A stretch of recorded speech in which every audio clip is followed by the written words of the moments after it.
All right, guys, thanks again for coming. We really appreciate it. If you open up your program tonight, you're going to see one of these little flyers. We want to let you know that Dr. Turek is in town for the next 4 days. Tomorrow night, he's going to be doing his presentation, I Don't Have Enough Faith to Be an Atheist, at Church on the Sound, which is directly south of the university on Nichols Road, 335 Oxhead Road, 7 to 9, open seating. We're also going to be at Villa Lombardi's, and Dr. Turek is going to be doing his presentation, Stealing from God. And it's not about tithing, so don't worry. You're not going to have to bring money. And Sunday evening, he's going to be at Abundant Life Church of God, again, doing the presentation, I Don't Have Enough Faith to Be an Atheist. Right. And with that, I'd just like to introduce our moderator. His name is Chris Arnzen, and he's been involved in the radio industry for over 30 years, predominantly in Christian broadcasting and advertising sales. In addition to creating the Voice of Sovereign Grace broadcast, he hosted his own daily live 1-hour Christian talk program called Iron Sharpens Iron. And if you haven't seen it, he's going to be coming back on the air. Get one of these flyers as you walk out from the registration tables. Chris has interviewed some of the leading thinkers in Christianity, including R.C. Sproul, John MacArthur, Alistair Begg, Mike Horton, Jay Adams, D.A. Carson, Josh McDowell. The list goes on and on. Chris has a passion for theological debate, and over the last 20 years, he has orchestrated live, publicly moderated debates on a range of issues. He lived on Long Island for a while and recently moved to Carlisle, Pennsylvania, where he's a member of Grace Baptist Church. Please warmly welcome our moderator for the evening, Chris Arnzen.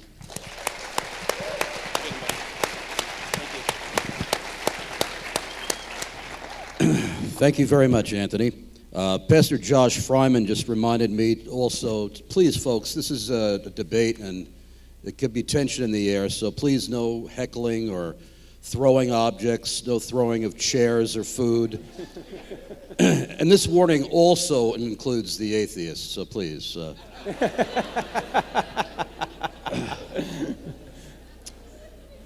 First, I'm going to introduce our participants. Defending the position that science better explains morality is Dr. Michael Shermer, who is the founding publisher of Skeptic magazine, a monthly columnist for Scientific American, a regular contributor to Time.com, and a presidential fellow at Chapman University. His new book is The Moral Arc: How Science and Reason Lead Humanity Towards Truth, Justice, and Freedom. He is also the author of The Believing Brain: From Ghosts and Gods to Politics and Conspiracies, How We Construct Beliefs and Reinforce Them as Truths, The Mind of the Market on Evolutionary Economics, Why Darwin Matters, Evolution and the Case Against Intelligent Design, and The Science of Good and Evil. He has been a college professor since 1979, also teaching at Occidental College, Glendale College, and Claremont Graduate University, where he taught a transdisciplinary course for PhD students on evolution, economics, and the brain. As a public intellectual, he regularly contributes opinion editorials, book reviews, and essays to the Wall Street Journal, the Los Angeles Times, Science, Nature, and other publications. Dr. Shermer received his BA in psychology from Pepperdine University, MA in experimental psychology from California State University, Fullerton, and his PhD in the history of science from Claremont Graduate University. And here he is, ladies and gentlemen, Dr. Michael Shermer.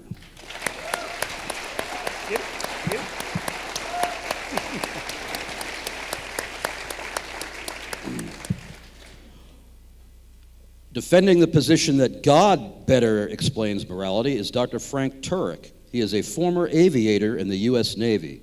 Frank has a master's degree from George Washington University and a doctorate from Southern Evangelical Seminary. He and his wife Stephanie are blessed with 3 grown sons. Frank is a dynamic speaker and an award-winning author or co-author of 4 books: Stealing from God, Why Atheists Need God to Make Their Case; I Don't Have Enough Faith to Be an Atheist; Correct, Not Politically Correct; and Legislating Morality. As the president of crossexamine.org, Frank presents powerful and entertaining evidence for Christian theism at churches, high schools, and at secular college campuses. He has also debated several prominent atheists, including Christopher Hitchens and David Silverman, president of American Atheists. Frank hosts an hour-long TV program each week called I Don't Have Enough Faith to Be an Atheist, that is broadcast Wednesday nights on DirecTV, Channel 378. His radio program called Cross-Examine with Frank Turek airs on 122 stations every Saturday morning at 10 a.m. Eastern, and is available continually on the free Cross-Examine application. Frank is a widely featured guest in the media as a leading apologist expert and cultural commentator. He has appeared on hundreds of radio programs and many top TV programs, including The O'Reilly Factor, Hannity and Combs, Faith Under Fire, and Politically Incorrect. He also writes a column for townhall.com, and here he is, Dr. Frank Turek.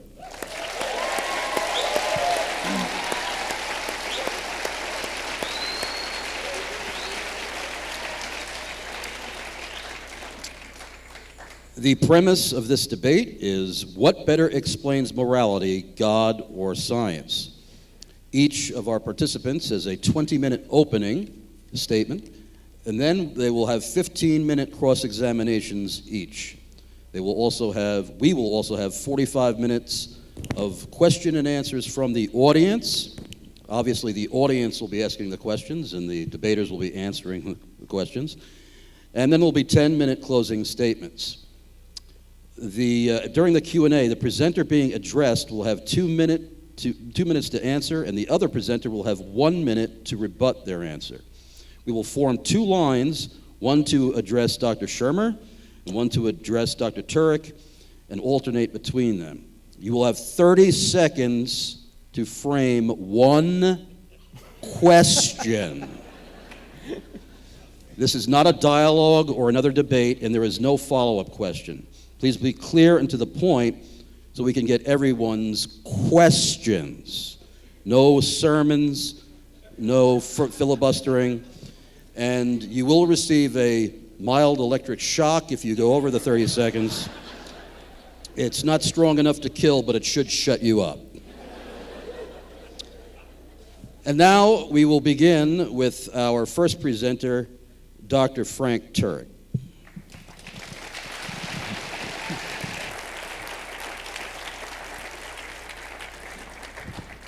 Good evening, Stony Brook. Before we get into the formal part of the presentation, I do need to thank some folks, because without Nick and Anthony, this wouldn't be happening. So you need to thank them. You also have to thank Dr. Brisbane, because Dr. Brisbane, according to Nick and Anthony, has been an absolute godsend getting this room and getting this set right here. So thank you, Dr. Brisbane. Chris has been in New York his entire life until 2 years ago. He went away, now he's coming back, and that new radio show is going to be dynamic, so get ready for that. And of course, Dr. Michael Shermer is a gentleman.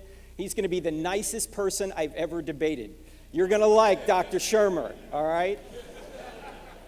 He is really a gentleman. So, and he came all the way from the left coast, and he landed, get this, he landed at JFK at 3:30. You would think a guy from LA would know about traffic, but he had to go 120 to get here. Thankfully, we knew all the state troopers, right? So here he is, Dr. Shermer. Now, it's encouraging to me that there's so many people here to talk about a big issue. This is a huge issue. There is hope for America when so many people will turn out to address this issue. Now, there's no way that myself or Dr. Shermer can get through all this material. He's written 500-page books. I've written books about that length. Actually, there probably is a way I can get through it, because I'm originally from New Jersey, okay? So I speak at 150 words a minute with gusts to 350, and I need some help. What's the problem? Who dresses you in the morning? Who dresses me in the morning? Forget about it. Is that better? All right. If you can't keep up, we have some books available. And my two books that I'll be drawing from are I Don't Have Enough Faith to Be an Atheist and Stealing from God, Why Atheists Need God to Make Their Case. And I'm going to be honest, this book, The Moral Arc, is a very good book. In fact, it changed my idea, or it changed my position on two particular subjects just reading it. Now, obviously, I don't agree with everything Michael has written. In fact, I don't even agree with everything I've written, okay? But it is a good book, and it is worth your time to get those 3 books. And I don't know about Michael's book, but the good thing about my book, or my books, is that all the proceeds from the sale of my books will go to feed needy children. Mine. Okay? Just so you know, I got 3 sons, so I need some help. In fact, I was in the Navy, as Anthony mentioned, which, by the way, stands for Never Again Volunteer Yourself. And my sons were interested in the military, and after they knew what I did in the Navy, they went Air Force. So I've got 2 sons in the Air Force. One of them is here tonight. He just got back 4 days ago from a year in the Middle East. Say hello to Captain Zachary Turek. Where are you, Zach? There he is, right back there.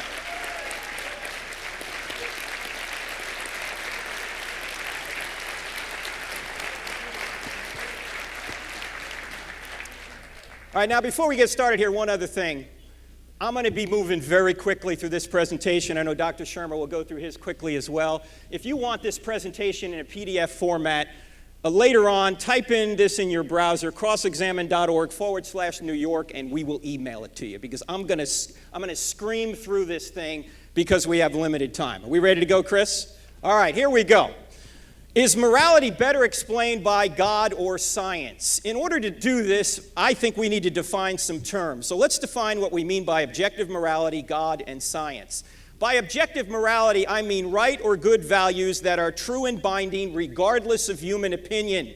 These values are like gravity. You may disagree with gravity, but it's still there. In fact, what I mean by an objective value, let's suppose that the Nazis had won World War II and brainwashed everybody to believe that murdering Jews was right. It would still be wrong. That's what I mean by independent of human opinion.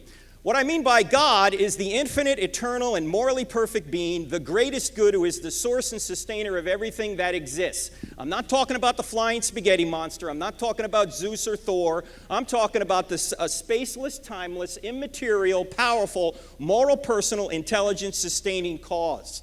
What I mean by science is a method of inquiry, normally using experiments and observations to discover cause and effect relationships. I say normally. Sometimes you can't run an experiment, like for a murder or an historical event. You can't run any experiment at all. You just have to look at the clues and draw an inference to the best explanation. Now, what are we debating? The central question, in my view, is not, is the Bible true? It is not, do Christians or atheists behave better? Although that's an interesting question. It is not, where do our moral feelings come from? And it is not, how do we know objective moral values? I mean, Michael may want to talk about that. That's fine. But I don't think that's the central question of this debate. I think the central question of this debate is, why do objective moral values exist in the first place, regardless of how we know them or who obeys them better? And we only have 2 choices. The 2 choices are this. They either come from mind or matter. Mind or matter. I mean, God or matter. Now, obviously, I'm taking the position that it's mind, and Michael's going to take the position that it's matter because he's a materialist. He thinks all that exists are materials. Here is my thesis. It's kind of a Dr. Seuss thing. Rules come from whose, not its. Rules come from whose, not its. And this is the who, I think, who is behind objective moral values. In order to illustrate this, let's talk about baseball. The season just started, right? When you ask the question, who makes the rules of baseball, you've got to figure out, well, who could make rules for baseball? Well, I think rules of baseball require a map. First of all, they require a moral or fair standard that transcends player opinion. In other words, each player can't have his own rules. There has to be one set of rules that everybody adheres to. Secondly, there has to be an authoritative person who transcends the players to communicate and enforce the rules. And then finally, there has to be a purpose or objective to the game that transcends player opinion. Obviously, the objective is to score more runs than the opponent, but if there's a player who thinks hitting more foul balls is the objective, he's just objectively wrong.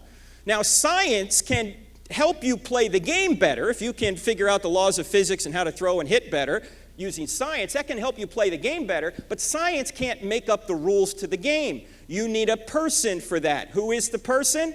No, that's not David Letterman. That's not the white Michael Strahan. That is the new That is the new commissioner of baseball, and you don't even need to know his name to know that it has to be a who makes rules. His name, I think, happens to be Rob Manfred. He just took over for Bud Selig last year, so he is the new commissioner of baseball. Now, the question now is, who makes the rules of life? I mean, baseball's an arbitrary game, but life isn't arbitrary. Who makes the objective rules of life?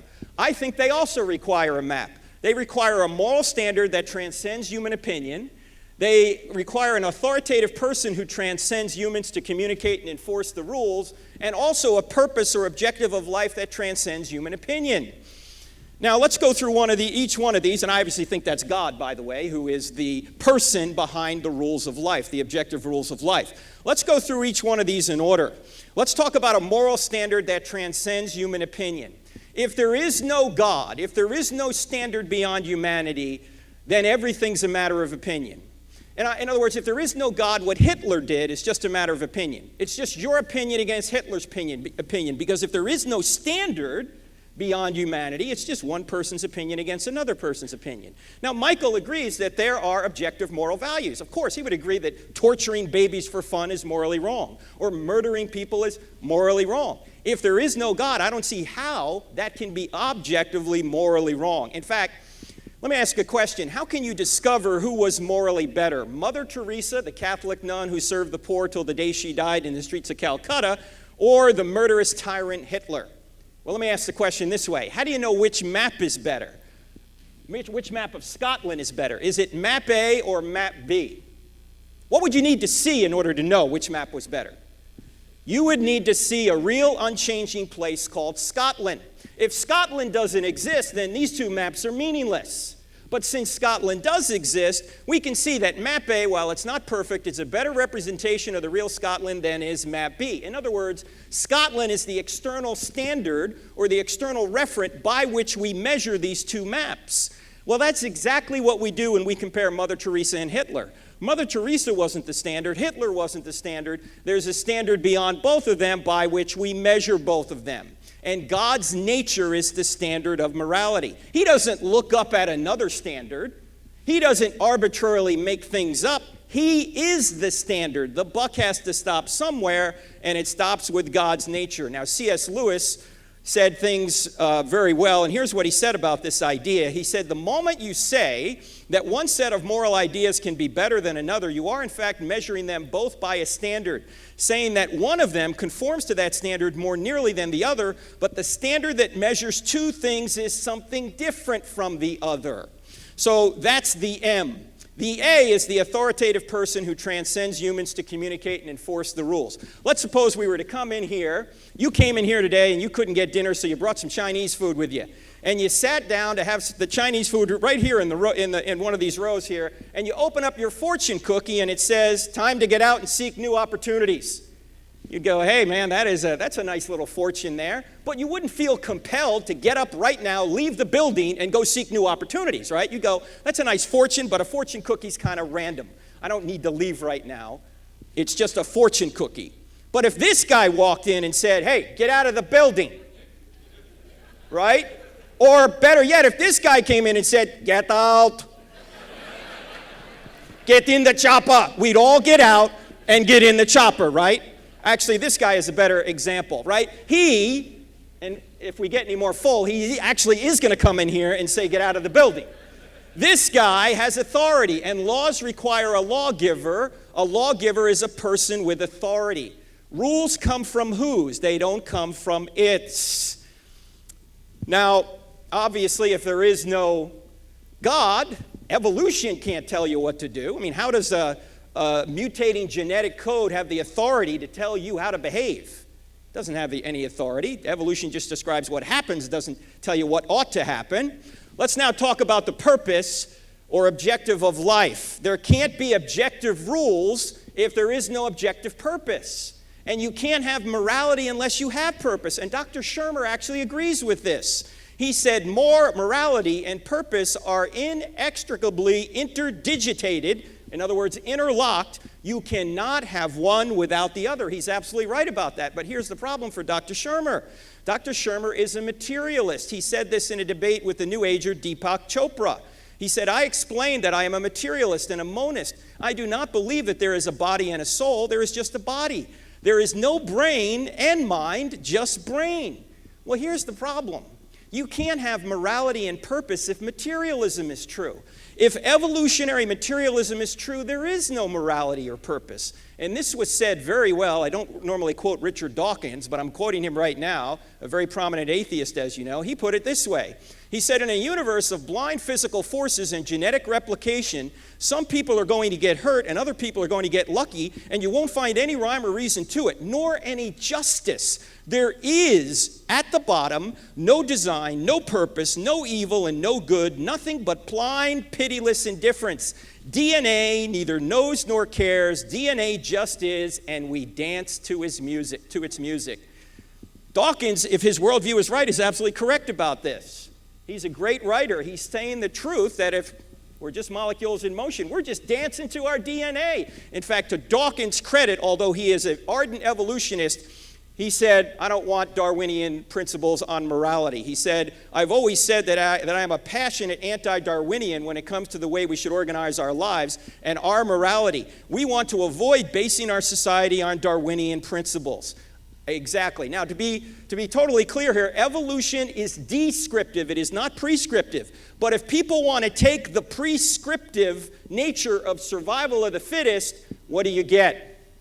You get what Hitler brought us. You get the idea that we have transgressed the law of natural selection. This was in a Nazi propaganda video. I'm going to show you a short clip of it. In the beginning of this video, you're going to see a Jewish man explaining what Hitler did, and then you're going to see a piece of this propaganda video, and they're going to say, we've transgressed the law of natural selection. Here we go. We'll need sound for this. Jamila. Now, I'm actually Jewish ethnically. And of course, my people were almost wiped out in Europe. 6 million of us were butchered by this evolutionary philosophy. And handicapped people were thought of as being less than human. Hitler's own propaganda films said, we have sinned grievously against the law of natural selection by allowing the handicapped people to live. Menschen haben gegen dieses Gesetz der natürlichen Auslese in den letzten Jahrzehnten furchtbar gesündigt. Wir haben unwertes Leben nicht nur erhalten, wir haben ihm auch Vermehrung gewährt. Die Nachkommen dieser Kranken sahen so aus, in denen Tausende lallende Schwachsinnige künstlich ernährt und gepflegt werden müssen, die tiefer stehen als jedes Tier. So Hitler replaced the Judeo-Christian ethic of sanctity of innocent life made in God's image with an evolutionary ethic that whatever's good for the evolution of the master race is good for society. We only have two choices, ladies and gentlemen. There's only two possibilities. Either we are endowed by our Creator with certain unalienable rights, as our founders said, or we are not. It's one of the two. Now, these two authors put it this way. We are either images of God or clever, murderous monkeys fighting for control over the banana supply. There is no middle ground. Now, you say, okay, that's my case for God. Let's talk about science for a minute and the difference between God and science. God prescribes behavior. Science describes behavior. God tells us what should happen. Science tells us what does happen. God is the ground of morality, whereas science uses morality. God is the source of morality, whereas science can't work without morality. In fact, let me take you back to the O.J. Simpson trial to make a point here. Can you believe the O.J. Simpson trial was 20 years ago? Think about that. Now, I'm just going to present some evidence at the trial and then ask you a question. Here's some evidence from the O.J. Simpson trial. O.J. Simpson's blood was at the scene of the crime. There's only a 1 in 170 million chance it's not O.J.'s. Secondly, Goldman, Brown, and Simpson's blood were in Simpson's Bronco. In other words, the two victims and Simpson's blood were in his white Bronco that went on the low-speed chase through L.A. Thirdly, the glove at the scene had blood from all three and matched the glove at Simpson's house. You remember when Johnny Cochran said, if the glove doesn't fit, you must acquit? You know why the glove didn't fit? Because it was soaked in blood. It had shriveled up. Fourthly, the bloody footprints were from a rare brand of size 12 shoes that Simpson owned. There were only 199 of these pairs of shoes sold in the U.S., and Simpson had one of them. And fifthly, Brown's blood was on Simpson's socks. There's only a 1 in 21 billion chance it's not hers. In other words, Nicole Brown Simpson was probably the only person in the history of the world that had that blood. Now, question, does science show O.J. was guilty? How many say yes? How many say no? How many don't want to answer? The answer is no. Why? Not because I necessarily think O.J. was innocent, but because science doesn't say anything scientists do. You see, all data needs to be interpreted. All science does is it gives you the data. You then have to make two decisions. You have to decide whether it's good data. Was there any shenanigans going on here? And then secondly, was something like, does 1 in 21 billion point more toward guilt or innocence? Now, to amplify this point, let's look at a survey that was done 10 years after the murders by NBC News. They asked, did you think O.J. was guilty or not? 77% said he was guilty, but there was an ethnic divide. While 87% of whites said he was guilty, only 29% of blacks said he was guilty. Now, why do you have two different groups of people looking at the same evidence coming to two different conclusions? It depends on the mindset of the person. Science doesn't say anything scientists do. And so when blacks looked at the evidence, they understandably thought perhaps this case was racially motivated. Why? Because they had been victims of racism themselves, and they'd seen this kind of thing, whereas whites hadn't seen it. So they thought that he was likely guilty. In other words, blacks didn't believe that the science because they believed that the scientists or the LAPD were actually immoral, that they fudged the data to set O.J. up. You see, science requires scientists to be moral. Science can't give you morality. You need morality to do science. In fact, if science is the standard of morality, which scientist decides what's right? Albert Einstein or Joseph Mengele, both German scientists. As you know, Albert Einstein, a very moral man. Joseph Mengele did experiments in Nazi death camps on children. He killed thousands of people. So which scientist was more moral? Science can't tell you. You have to bring morality to science. Science can discover if things harm, but not why it's wrong to harm. Science can tell you if you put somebody in a gas chamber, they'll die, but it can't tell you should you put somebody in a gas chamber. In fact, which scientist was more moral? Science can't tell you. You have to import a moral standard in order to do science. You can't get morality from a test tube. Science presupposes and uses morality. This is why Einstein said, you are right in speaking of the moral foundations of science, but you cannot turn around and speak of the scientific foundations of morality. Every attempt to reduce ethics to scientific formula must fail. Dr. Shermer is going to try and do that. Einstein says no. We'll see. Maybe Dr. Shermer has a better way. In fact, it's worse than that, because morality and science are impossible without the free will to choose, the ability to reason, and the fact that we have a mind beyond a brain. Dr. Shermer says we don't have a mind beyond a brain. He says the mind is just what the brain does. It's the same as the brain. Well, how can you have morality or science or even do science if you don't have a real mind? Here's why. Atheism cannot explain these things. Atheism can't explain reason or free will or even science, but theism can. If atheism is true, our minds are just molecular machines. We are just moist robots dancing to our DNA, which means we don't have free will, which means we don't reason, we merely react, which means, therefore, we shouldn't trust any of our thoughts, including the thought that atheism's true. Reason, morality, and science would be impossible if atheistic materialism were true. If we're just molecular machines, then I'm almost there. If we're just molecular machines, then there's no way that we could have reason, morality, or science. But since we can do those things, that's actually evidence that God exists. And what atheists are doing is they're stealing from God to make their case. And this is what I point out in the book. So to sum it all up, if baseball requires a who for rules, then so does life. And I think a mind, i.e. God's mind, is the source. Rules come from whos, not its. Even Cindy Lou Who was no more than 2, knew that.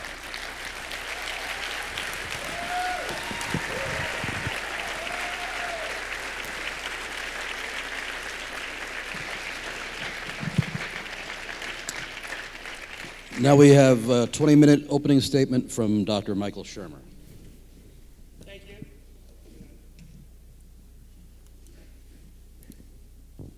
Unmute myself here. Good evening. How we doing? Thank you so much for having me. Thanks, Frank. Thanks, everybody. Thanks, Jason, for driving me here at 130 miles an hour up the shoulder of the road in this $150,000 Mercedes. Oh, man. I thought I was in California again. I almost, actually have to confess, almost became a praying man on the drive here. But instead, I put my confidence in the engineers at Mercedes and the driving skills of Jason here. I thought I'd start off tonight with a question. If you found out tonight that there is no God, what would you do? Or as somebody might have said, who would you do? That is, would you lose your morality? Would you? Would you give it up? Would you lose your sense of right and wrong? Would you just be adrift without a rudder? Would you turn to a life of crime and sin? If your answer is no, of course not, I would still love my family, I would respect my friends, I would honor my word and my commitments, and I would obey the law, then you've just assented to my position that you don't need God to be good. If your answer is yes, without God I would hate my family, cheat on my friends, dishonor my word, and disobey the law, then you've just revealed something deeply disturbing about your moral character. In other words, if you lack morals, it's because you lack empathy and character, not God and religion. So let's ask ourselves, what makes something right or wrong? Now, Dr. Turek has just presented the position that's roughly called the divine command theory, or what I call the ask God principle. And the problem is that if God does not decree something immoral, does that make it moral? The seventh commandment, thou shalt not commit adultery, if God had not included that in the 10 commandments, would that make adultery moral or acceptable? If you're not sure about this, ask your partner. They'll let you know. It's the first part of my answer. Thou shalt not rape is not even in the Bible. In fact, quite the contrary. Yahweh orders his warlords to rape all they want. That's one of the benefits of being a warlord if you win. This is in the Old Testament in many places. In any case, how are we to know God's moral commands? Well, we have a book. Well, if you read the book as a moral guidebook, does that mean we should condemn gay marriage and condone slavery? That's what it says we're supposed to do. I doubt anybody here would condone slavery, although I suspect a good number of you are still against gay marriage. But you won't be for long. Within 5 to 10 years, you will all be in favor of same-sex marriage. And you all say, I got that from my religion. God loves everybody and so on. But you're not saying that now. This is an example, contrary to Dr. Turek's, that, in fact, we do change our moral values over time. We shift them according to the changing moral zeitgeist. For example, is female genital mutilation wrong? Is this the best we can do? Yes, but only in Western cultures. We must respect other cultural traditions and not judge them. That's sort of the typical liberal or left response. The right response, perhaps, is yes, it's wrong, but it's hard to say why because it's also not in the Bible. And by the way, if you're not getting your moral values from the Bible, then where are you getting them? I mean, do you talk to God? Do you pray? Do you listen to a small voice within? Does he speak to you? Does he give you some sign? What reliable method do you have for determining moral values, right and wrong, of various issues, stem cell research, euthanasia? Where in the Bible are these things discussed? Back to this problem. Can we say that female genital mutilation is objectively wrong? Yes, we can. Why? Just ask the individual being mutilated and you'll get your answer. If they can't speak, their screams will give you their answer. Is it absolutely, objectively wrong to deface a woman for any reason? Yes, it is. Why? Just ask the individual woman being defaced and you'll get your answer. So I call this the ask first principle. To find out whether an action is right or wrong, ask first. Who do you ask? The individual moral agent being acted upon. Why the individual? The individual is the primary moral agent because the individual organism is the principal target of natural selection and social evolution.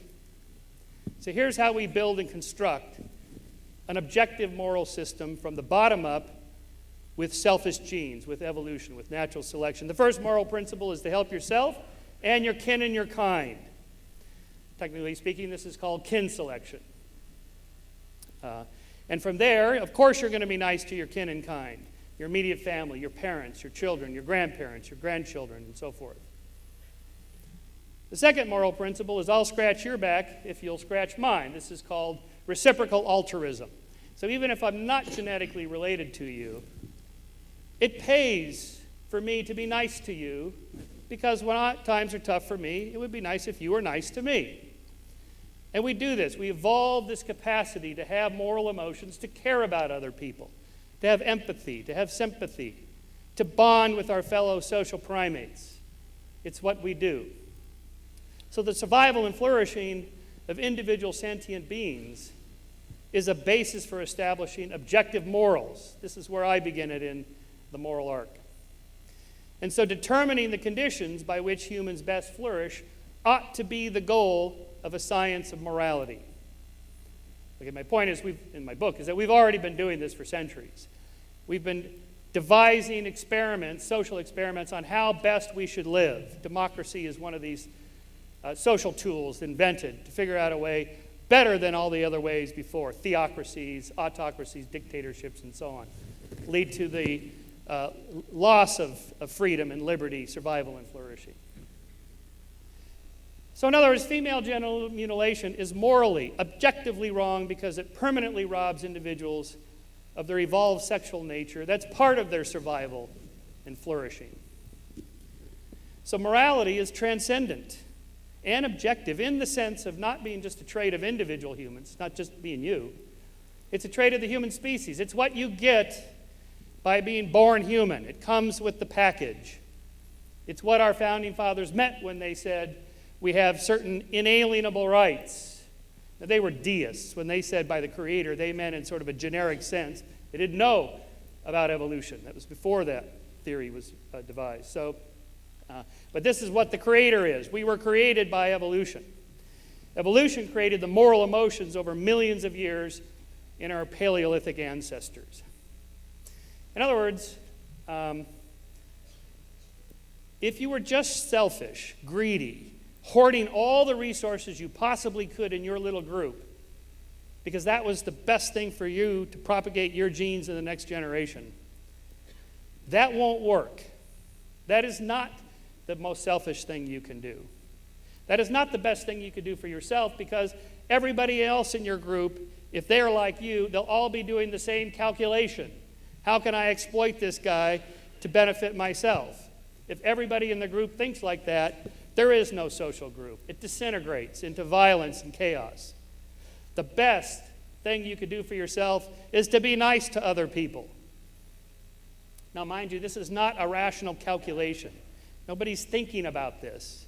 You just do it because it feels good. It feels good to be nice to other people. These are called moral emotions. For example, love, empathy, and affection. These are real, deep emotions. They're not calculations. You don't do this in a cold, calculating way as, I'm going to pretend to love my spouse and hope that I get something back. Although I know some people in bad marriages that do that. But good marriages are based on the fact that you really believe it.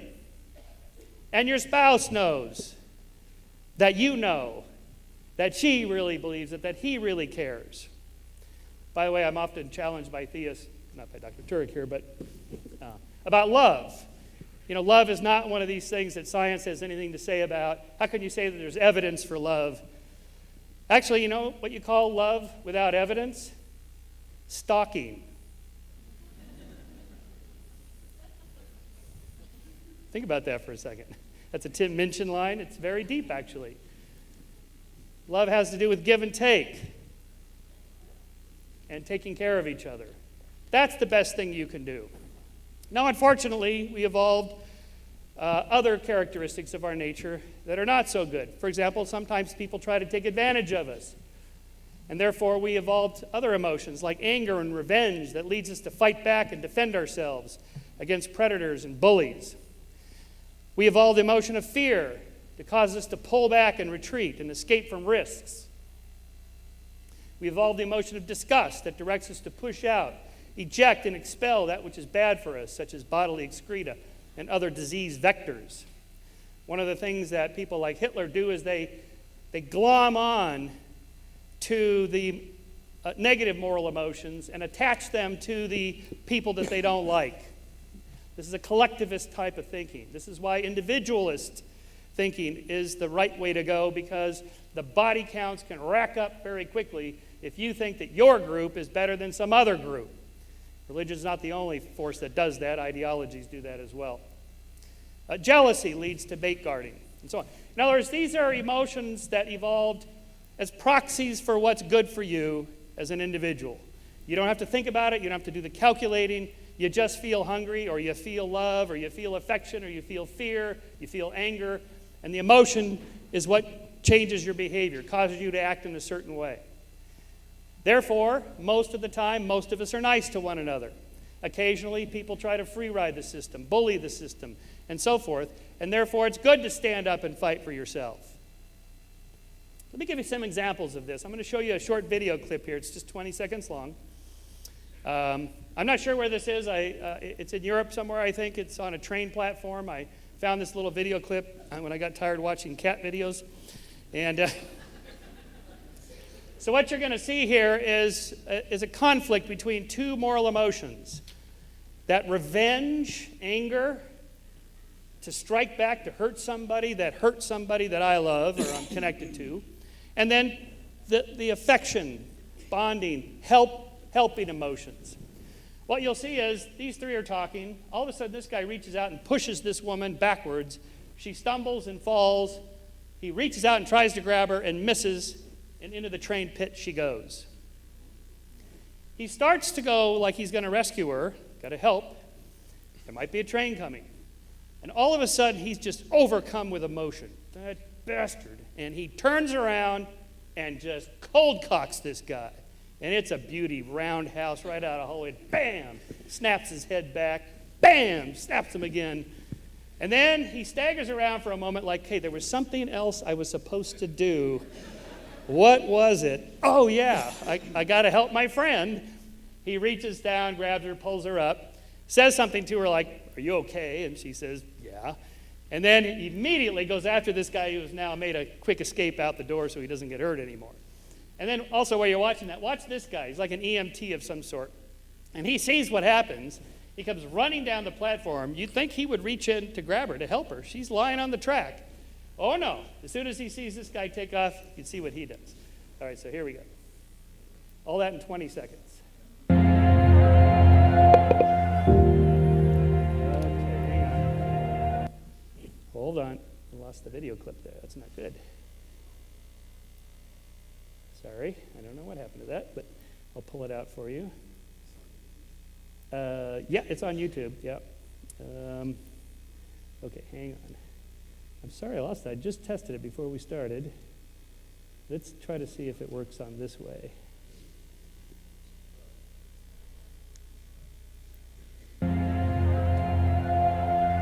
No, okay, I will find it for you. After that introduction, I have to show this to you. Okay, let me see here.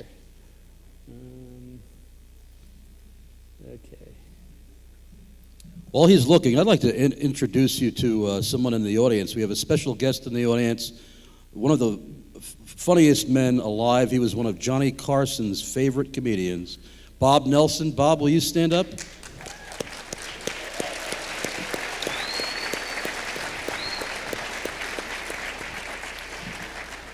The thing that's interesting about Bob, he is the cleanest comedian I've ever heard.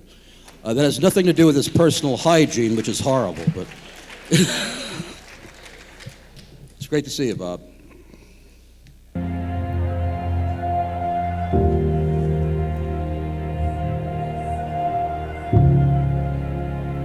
Something I was supposed to do. Oh, yeah. Watch this guy. Watch this guy.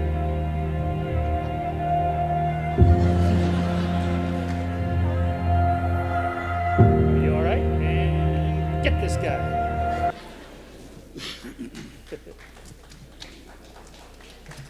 All right, just in case my other video is not working in that direction, the second one I'm going to show you now. Okay, so I have a whole line of arguments to show that these moral emotions, this sense of right and wrong and justice and fairness is evolved. It's innate. It's part of our genetic package. We're born with it. And not only do you see it in our fellow adults, you see it in children, infants, you see it in primates, you see it in tiny little capuchin monkeys whose brains are even smaller than most politicians' brains. And I didn't pick a party, sorry. So this is a little piece of a video from an experiment by Franz de Waal, the great primatologist, who has trained these tiny little brain capuchin monkeys, separated from us by about 20 million years. So this is how far back the moral emotions go. They have been trained to swap a little pebble for a piece of food. In this case, he's going to get a slice of cucumber here. They like cucumber. It's really good, so he does that, and he eats his cucumber. He's happy about it. Then this one does the same thing, but he gets a grape. You can't see the grapes here, but you'll see it in a second. And they really like grapes more than cucumbers because, who doesn't? And they taste sweet and so on. And this one sees that this one gets the grape, so he's very excited, like, oh boy, I'm going to get my grape. So he grabs the pebble, gives it to her, and she gives him a cucumber, and you'll see how he feels about that. Getting grape, and you will see what happens. So she gives a rock to us, that's the task, and we give her a piece of cucumber, and she eats it. The other one needs to give a rock to us, and that's what she does. And she gets a grape, and she eats it. The other one sees that. She gives a rock to us now, gets again cucumber.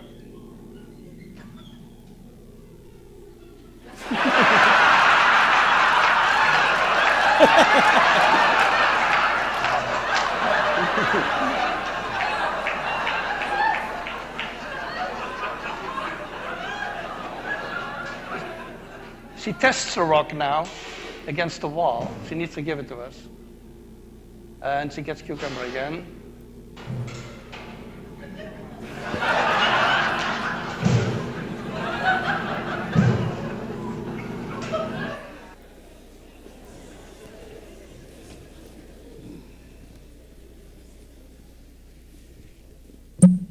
Now, these little guys don't have language. They can't express how upset that they are. But you can see he's pissed. This was an unfair exchange. It was an injustice. And that's the proper response to an injustice, is you express anger. You better not do that again. Not cool. And that's how you correct the bad behavior of your fellow group members. You let them know that's not cool. That's what we have a justice system for. That's why it evolved, because we have these deeper emotions. Okay, now let's consider a couple of current events here. The current rights revolution we're undergoing today. I mentioned same-sex marriage before. I won't ask for a show of hands, but I know from the data that most conservative Christians are against it. I'd like you to meet my friends. This is Heiko and Jürgen. They're a married couple in Germany. My wife is from Cologne. They live in Bonn nearby, and I've gotten to know them quite well. They're one of the happiest married couples, better than most straight couples I know, but that's irrelevant. They have the same rights and freedoms to do what they want as I do, as they should. Unfortunately, there's one organization in the world, religion, that doesn't seem to think so. The same-sex marriage revolution is being primarily driven by the nuns, the religiously non-affiliated secularists. It's being pulled up by the rear by the white evangelical Protestants, black Protestants, white mainline Protestants, and Catholics as of 2012. That is the people most against it. But as I said, this is all going to end this year. The Supreme Court's going to vote on a particular case. By the end of this year, all states, or pretty much all states, will legalize same-sex marriage. And by 2020, 2025, all of us will look back at 2015 and the same-sex marriage like you and I now look back at the interracial marriage debate of the 1960s. Remember the interracial marriage debate? Yeah, I don't either. What? Blacks and whites should not be allowed to marry? What? That was a thing in America? Yes, it was a thing. That's an example of changing moral values, moving more and more toward individual autonomy and rights, and away from tradition and religion. By the way, those of you who oppose both gay marriage and pot legalization, I found a theological passage that refutes this. Because in Leviticus chapter 20, verse 13, it says, if a man lies with another man, he must be stoned.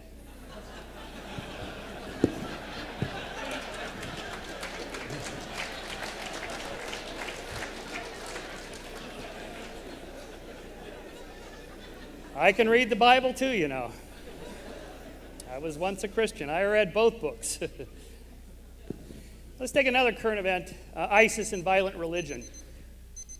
Actually, I can come back. Is that my... I'm going to give you an extra minute. Okay, extra minute. Give more than that, I'll just Chris. make this final point. The idea of beheading people and burning them alive is abhorrent to us, as it should be. That is objectively wrong. And yet, it wasn't that long ago that Christians did this very thing. Here's from an illuminated 12th century Bible of two Jews kneeling about to be beheaded for killing Jesus, who looks on approvingly from above. Beheading Jews because they killed Christ. This is just an idiotic idea. First of all, Jesus was Jewish. Second of all, he had to die. If you believe this, he had to die to save you from your sins. It was all already orchestrated ahead of time by God. So whoever killed him should be thanked for doing it. You should thank Judas. He should be your hero. He was just doing what he was supposed to do. But in any case, the idea of burning people alive and beheading them and so on is just a bad idea. I call this the witch theory of causality. My final point here is that if you believe that women cavorting with demons in the middle of the night is the cause of crop failures, disease, the plague, shipwrecks, and accidents, then you're either insane or you lived 500 years ago in European Christendom, which everybody believed. What happened to that? Enlightenment, humanism, and the scientific revolution. That is, instead of moralizing about evil and basing our moral values on superstitions and a book written for an Iron Age people, we should use science and reason to solve our social problems and our moral problems. And that's what I wrote this book for. Thank you.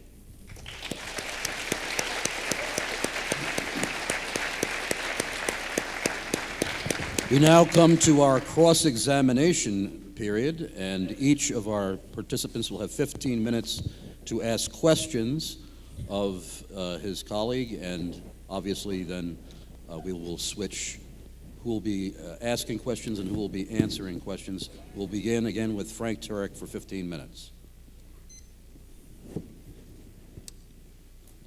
Stand by.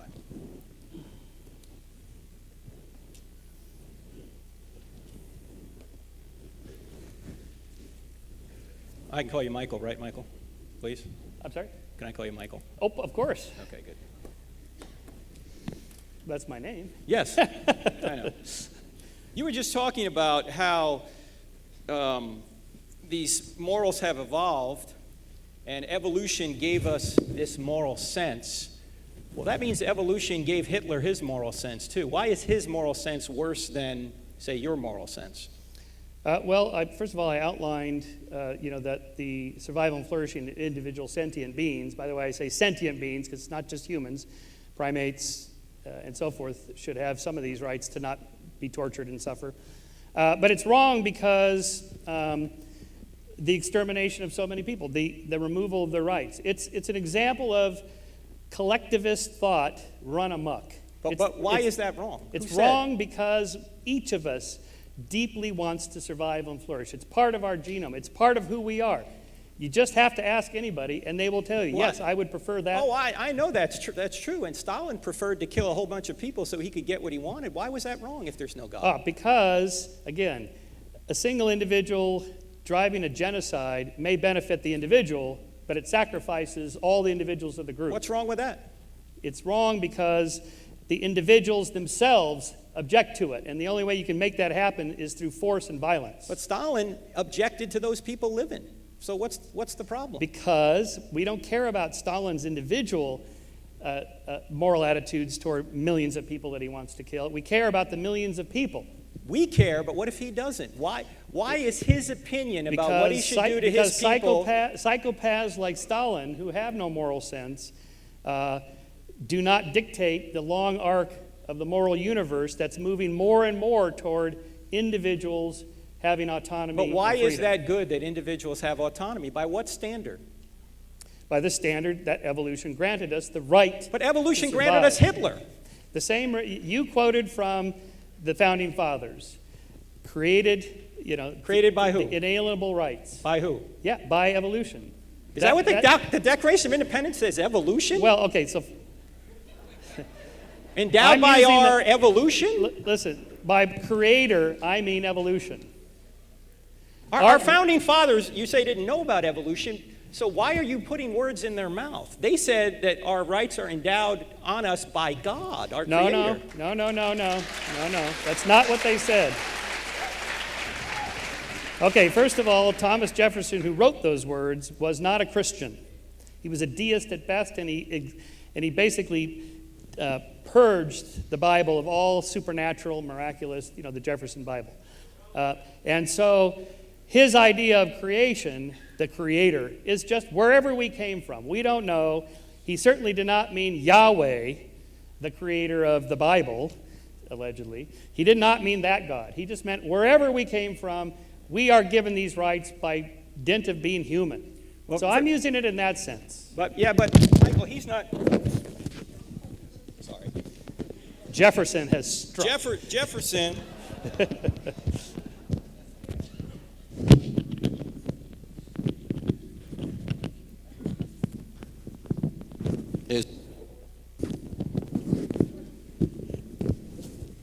Is it working? Yes. Okay. First of all, the Declaration of Independence is not a deistic document. You have objective moral values coming from a creator. You have divine providence and a day of judgment. What deist believes in divine providence and a day of judgment? Okay, the Declaration of Independence and the Constitution these are secular documents. It doesn't matter what religion you are. These are the values that we hold dear in America. That's the way it is. We don't care if you're an atheist, a deist, a Jew, a Muslim, a Christian. That's what we believe in here. Period. Okay, good. Let's say you're right about that, Michael, that they channeled evolution before they wrote the document. No, I'm just saying that they used the word creator in a very generic sense. In a theistic sense. I agree with you. It didn't have to be Yahweh, but it was a theistic God. Okay? That's what a creator is. It's not evolution. But let's secondly, not read too much into it. It's just endowed by whatever. Our creator. The point is. That's what the words say. But the point is the inalienable rights, not the creator part. It's the inalienable rights part. The Declaration has to do with rights, not where we came from. That's not what it's about. Okay, all right. But if that's the case, on what basis did we have to judge the Nazis as immoral if these are just our values and they have their values? Because the people who were being oppressed, in particular the Jews, stood up and said, we're not going to put up with this anymore. We want this stopped. And other groups then came to their rescue. Same thing with slavery. Same thing with women's rights. It was all the Christians who objected to the slavery abolitionists. It was Christians who objected to women's rights and the women's in the franchise. It is Christians who object to same-sex marriage. I'm telling you, none of you endorse slavery anymore, although you would have 200 years ago. None of you endorse the idea of taking the vote away from women, but you would have a century ago. And now you object to same-sex marriage, but you won't. In another 5 to 10 years, you'll all be on my side on this one. Mark my words. Michael, I will be back here. Michael, let's for the sake of argument say that same-sex marriage is a good thing, right? I am. It It is a good You're thing. saying it's better than what we have now. By what standard is it better? How is it a right if there is no God? If there's no God, everything's a matter of opinion. Ask the people who are in love and want to get married. They will tell you. That's subjective, Michael. That's no, not it's not objective. subjective. They will say, damn it, I want to be treated the same way as you. And I will throw the cucumber back at you if you don't give me the same rights. Okay, That's how we know it's true. But, Michael, first of all, I mean, we could talk about same-sex marriage. I have a book on it, but that's going to take us down a rabbit You're trail. not against it, are you? Of course. You Yes. would look at my friends Heiko and Yes, Jürgen. yes, of course, And you Michael. would say, what would you say to them? But, Michael, how do we adjudicate? We have a disagreement. How do we adjudicate over our two moral precepts? You say that same-sex couples have a moral right to wed one another, and I say that marriage is between a man and a woman. How do we adjudicate between those two ideas if there's nobody above us to adjudicate? We do it in America by democracy, by vote. Oh, so whoever votes. So if we vote to murder all the gays, then that's okay. Nope, because the long arc of the moral universe is we're moving more and more toward more freedoms and more liberty So for it's more not people. democracy then. And in fact, what we're doing is fighting against your conservative restrictions to denying people the rights that they should have. It's But, you Michael, guys you're- holding again- back. It's you we're fighting against. Michael, you're assuming rights that your worldview can't afford you. Where do rights come from if there's no I God? just told you where they came from. We get them by being human. We're born. But Inalienable rights. Which That's human, what it Mother means. Teresa or Hitler? I'm sorry, what? Which human, Mother Teresa or Hitler, gets to decide? Neither one of them gets to decide. There's got to be somebody above us then. No. In any case, even if there is somebody above us, okay, do you think that God tells you personally what you should think about, say, stem cell research, or how do you know? How do you? It's not your time yet, but Oh, okay, all right, Okay. yeah. but I'm happy to answer that. I'm happy to answer that question. Let me ask you this, because I haven't been able to ask a learned man like yourself this question, and I say that with all respect because Michael is at the top of his game on this issue. If your brain evolved by unintelligent, unguided processes, and all your thoughts are completely dictated by the laws of physics, then why should we trust any of your thoughts, including the thoughts that you're stating right here, right now? Okay, first of all, it's not unguided. Natural selection is not unguided. It's not chance, it's not random. It's very much directed towards certain goals. By who? By natural selection, by survival, the passing on of the genes. There's no overseer to Well, if the there's thing. no overseer, you see, the Nazis wanted to survive, and they didn't want the Jews to survive, so who's to adjudicate between those two? Okay, we do as a species. We decide. Which one of us decides? Well, look, your team didn't help much on this matter. It took a secular democracy to stand up and fight against the Nazis. That's what it took, based on the idea that they're taking the rights away from Jews and other people, homosexuals, gypsies, and so on. By the time that happened, okay, the history of civilization, there were lots of Hitlers and lots of genocides like that, not as big because there weren't as many people. But what we've done over the course of history is stop those people. We've stopped them from doing this, not completely, but the rates of genocide are way down in the last 3/4 of a century. By the way, that is an excellent point in your book, and I agree with you on that. So But there is a moral arc. the question is, why is genocide bad if Yeah, there's why no is it God? bad? Well, ask the people who are going to be killed, and they will tell you. But the people who are doing the killing love it. The So people, who's to adjudicate? the people who are, okay. Our concern is the people that are going to suffer or die. That is our moral Why base. is suffering wrong? That's- Who said? Do you like to suffer and die? Oh, no, I don't like it, but there's a lot of things I don't like that are true. I don't like telling the truth when it's going to hurt me, but I Okay. tell it anyway. Show me a place anywhere, short of religious fanatics who want to die and get their 72 virgins, of people that want to die, that want to suffer, that would prefer to live in a society that was rife with crime and murder and rape and genocide, not to mention disease and so But on. Michael, no one likes that's to all live just like that. preference. That's what they prefer. The question Well- is, are their preferences grounded in something beyond themselves Yes, that make it so yes. what is it grounded Yes, in? it's A grounded in- biological code? How does that have the authority Yes, to of tell course, you? a biological How does that code. have the Of authority to tell you course. what to do? Look, anybody that, going back billions of years, any organism that does not want to survive and flourish will not survive and flourish. They won't reproduce. They won't. So survival We are the is. descendants. But Michael, if survival is our guide, then the Nazis were doing just what they wanted to do to survive. What's wrong Okay. with that? What's wrong with it is because the individuals that are dying and suffering at their hands are our moral concern, not the people in power, the people that are powerless and being. That's our moral concern. Well, you see, but you're stealing from God to argue against him, Michael. You're granting. You're granting human beings. Listen, the ISIS killers sound just like you. They say, we know what's right and wrong. No, we have absolute. Michael, God told us to do this. Michael, you say you know what's right and Where wrong. Where did they get this? How do you know that they're wrong and maybe the ISIS is right and you're wrong? You just gave the Michael Which Shermer. God is the one? You just gave the Michael Shermer 10 Commandments. Ask first principle, help self, then kin and kind, then reciprocal altruism, etc. These are your commandments. Why should we obey yours? Who are you?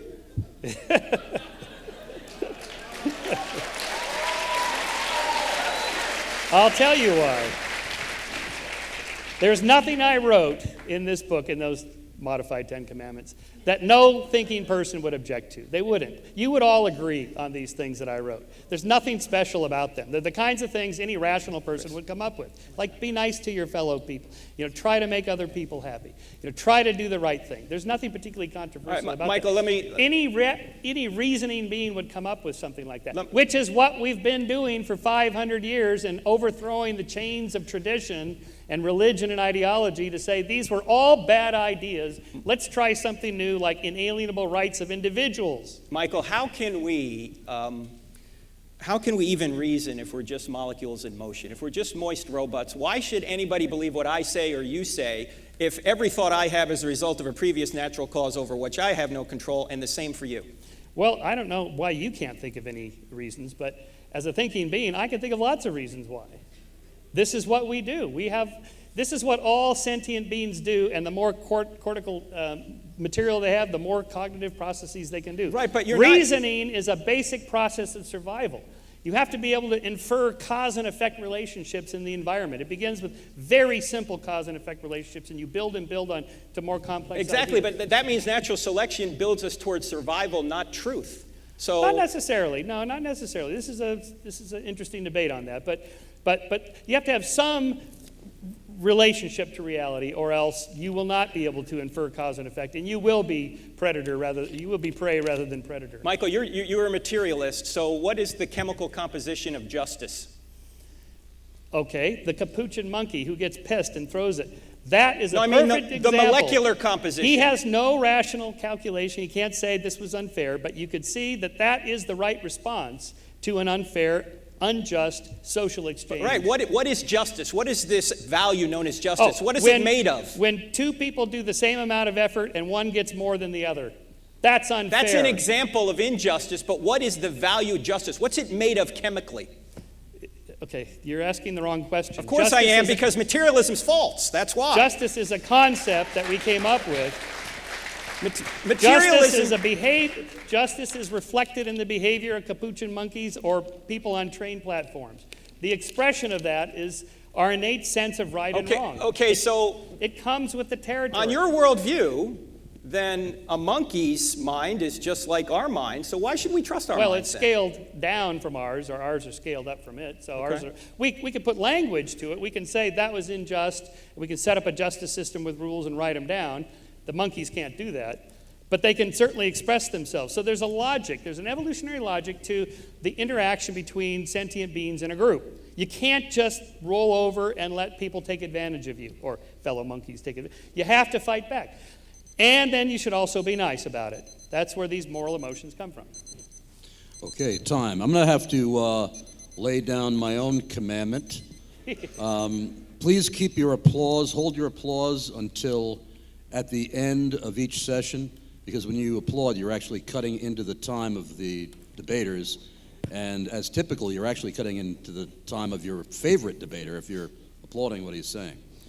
So now we're going to hear for 15 minutes questions from Michael Shermer for Dr. Frank Turek. Okay. So I mentioned ISIS. It's current. It's in the news.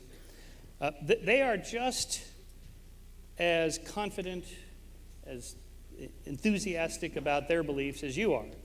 They believe in the same God as you guys. No, they don't. They say... No, they don't. Allah. No. But it's the monotheistic God. No, Michael, you asked... Islam is a religion it's a monotheistic religion. Michael, you ask any So what's Muslim the scholar difference? and any Christian scholar, if they were in here right now, is Allah and Yahweh the same? Both of them would say no, because Allah is arbitrary and Yahweh's triune. But that's not what they would say. Yes, they would. You would say this. But moderate moderate Muslims, they say they believe in the same God as you. No, they don't. Believe. They don't. And furthermore, they're just as, but regardless, this is not my point. They believe in a God of some kind. How can any of us that are neither Muslim or Christian tell which God is the right one? Which God is the right one? You Yeah. use the evidence. You get a book called I Don't Have Enough Faith to Be an Atheist. Well, I'm glad you wrote the sequel to the Bible, but why should we believe that? Well, I mean, what evidence? What are you talking about evidence? Are how you much talking time about do you want? linguistic evidence? Come tomorrow night. All right, if you give me some time, I'll go through some of it right now. In other words, to an outsider, I can see that Christianity and Judaism has become much more peaceful than they used to be. They used to, as I pointed out, behead people, burn people to death, and so on. They don't do that anymore. Why not? Because they went through the Enlightenment. Islam has not gone through an Enlightenment yet. Hasn't even gone through a Reformation yet. Okay, so we can track historically the difference. But theologically, as an outsider, I can't see any difference. You're enthusiastic, they're enthusiastic. The biggest difference, of course, is one is violent and the other one is not violent. And I'm glad to endorse Christianity over Islam in that sense. Although most Muslims would say, hey, that's not fair, that's not cool. Most of us are nonviolent and peaceful, so stop being an Islamophobe. So again, this back and forth, back and forth. Questions. How can we see, what's the difference? Well, first of all, there's a lot of differences between the Muslim God and the Christian God, but this may surprise you. I don't think you need the Bible or the Quran to know what's right or wrong. In fact, the Bible teaches that. In Romans chapter 2, it says the Gentiles who do not have the law written on their hearts. When Thomas Jefferson started the nation, he borrowed from John Locke, as you point out wisely in your book, who borrowed from Hooker, who ultimately got it from the Apostle Paul, because it's written on our hearts anyway. You don't need the Bible to know basic right and wrong. Everybody knows basic right and wrong already. Okay, in the 16th, 17th, 18th, and throughout most of the 19th century, most Christians endorsed slavery. Today, none would. So the arguments they made are just like yours. It's objectively correct, it's right, it's good for blacks, it says so in the Bible, and so on. They made all these arguments that nobody would make today. Something dramatic happened. Why do you think slavery is wrong now, and why was it okay back 2 centuries ago? What happened biblically or theologically, or did God have a new revelation to somebody and say, you know what, that was a bad idea? Yes. In fact, if you just give me just 1 second here. Stand by for Victor's Victor. In other words, the creator of the universe wrote a book. Yeah. And he didn't even get it right on slavery, much less women's rights. Actually, he did. Much less women's rights, gay rights. Can you give me the... any other rights. Hey, Yeah, go ahead. Chris, can you give me the PowerPoint here? First of all, Old Testament slavery was not race-based forced servitude. It was voluntary means of working off debt or keeping captives from mustering a rebellion. Secondly, slave trading is condemned in the Bible, both in the Old and the New Testaments. Thirdly, the Bible teaches that all men are made in the image of God. Slave and master are equally human, protected and one in Christ. That's throughout both Old and New Testaments. Fourthly, Jesus came to set the captives free. And fifth, Bible's main goal is spiritual redemption, not social reform. The Old Testament was not ideal. It was forward-looking to a better testament, which is the New.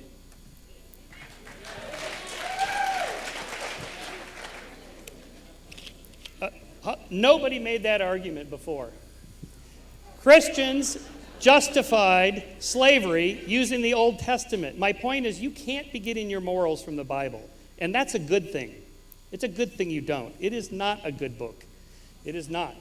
It is filled with embarrassingly bad commands that nobody today would obey. So what you've just seen is a spin doctoring of Scripture. Oh, they don't really mean slaves. They mean housekeepers. They were well kept. Baloney!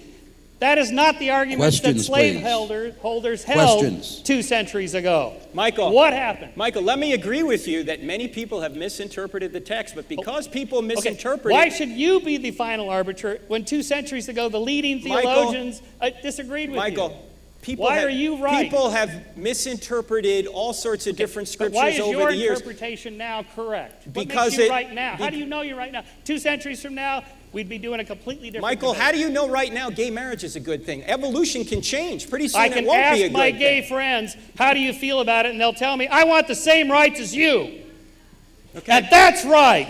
All right, That's fair. That's just. That's moral, regardless of what a 4,000-year-old scripture written for an Iron Age farmer says. First of Michael, That's Michael, backwards. It's Michael, archaic. every living human being in America has the same right to marry a person of the opposite sex. That No, right is they have the right to universal marry the to person they're everybody. in love with. But that's not the purpose for marriage in a society. The purpose This of is the marriage problem is with to, religion. Michael, It's backwards. Michael, the reason the government supports marriage is to perpetuate and stabilize society. It is that's not a problem anymore. We It don't is have not a to dearth of recognize. people. It's not to recognize romantic love. That's not the reason for it. I mean, I love my son, but I'm not going to marry him, and the government isn't going to recognize that. And Really? shouldn't. That's your counter-argument? You would look to my friends in the eye and say, you do not have the same rights as I have. They do, Michael. Because Everyone I has the might same marry my rights. son. If you two guys in love, or you two women in love, I'm not going to grant you the same rights because I might run off and marry my son. Would you actually do that? Michael, they have this. Everyone has the same rights. Every person in America marries somebody of the opposite sex. True or false? People do not. True or gays false? don't want to marry somebody from the opposite sex. Well, it's not in their nature. Look, they don't want to. If I want to marry 10 women, should I be able to? Okay, where is this a problem? Where are people wanting to marry sheep and 10 women and so on? Where is this a problem? Where is this happening? But Michael, you are Gay couples want to get married. They're in love. What's wrong with that? Where's the Christian charity? Where is your Christian charity? Michael. I'm telling you right now, you mark my words, in 5 to 10 years, you will all agree with me. And you'll say, God Questions, loves all please. people. God loves gays. Questions, please. And then Questions. what you'll do is you'll say that Episcopalian minister who married couples, that was our guy. You watch. I'm right. Questions, You were on the please. wrong side of history on this one, folks. You are. You were on the slavery side 2 centuries ago. Questions, you were on the please. against women's side a century ago. Now Questions. you're against gays, and you will change your mind. You will. Dr. Shermer, please, questions, questions for your The opponent. question is, do you finally now agree with me? Would you tell my friends they don't have the right to get married? Michael, for an evolved primate, you're doing a lot of moralizing over there. Oh, yeah, absolutely. Absolutely. When you have friends that are in love and they got married Yeah, because it's legal in Germany, Michael, if I would not tell them they Michael, don't have the same rights. Michael, if you want to argue from anecdotes, I can do just the same because a friend of mine grew up right next to me. He got involved in the homosexual lifestyle. Everybody encouraged him to do it. We buried him at the age of 36. What is the homosexual dead from lifestyle? AIDS. What is Okay. that? What do you think that is? We're before a conservative audience here, an adult audience. I'm not All going right, to go into that. what you're talking about here is just like the black lifestyle or the Jewish lifestyle. It's Michael, the same bigotry. Michael, It's ugly bigotry. Stop saying these things Michael, about gay people. Michael. They're not true. Michael. It's not true. They don't want to make you gay. Gay life. And do you actually think you could become gay if you're straight just because you met a gay person? Questions, Seriously? please. Questions, please. Stop the bigotry. When are you going to stop the bigotry against gays? Michael, That's my question. Michael, race is not a behavior. Sexuality is a behavior. This There's is what people different used to things. argue about blacks. There's a look, black lifestyle. There's I've a met- Jewish lifestyle. Michael, I've These met- are the arguments that used to be made that nobody would make today. I've met many former homosexuals. I've never met an African American, a former African American. Never.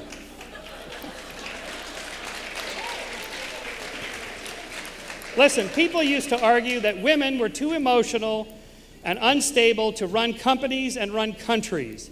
That was wrong. That was a bad idea. It turns out that's false.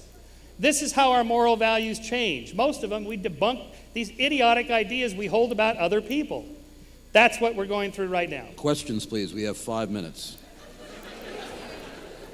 Well, I think I formed my question in the form of an answer, like Jeopardy. All right. So, if it's not in the Bible, obviously you can't do research about it. So, when you personally face a moral conundrum, whatever it is, with your family, friends, or business, or whatever, how do you decide? Probably the same way you do. I mean, I may look at the Bible if it's going to give me some moral insight in a particular regard. But my duty is to God first, and to people second, and to things third. Okay, the first part, certainly the people, yes. The first part, do you pray about it? Sure, sometimes. Okay, and then what comes back? I mean, do you, like a still small voice within, or a thought, a feeling? No, the will. I mean, this let me. I'm not a very mystical person, Michael.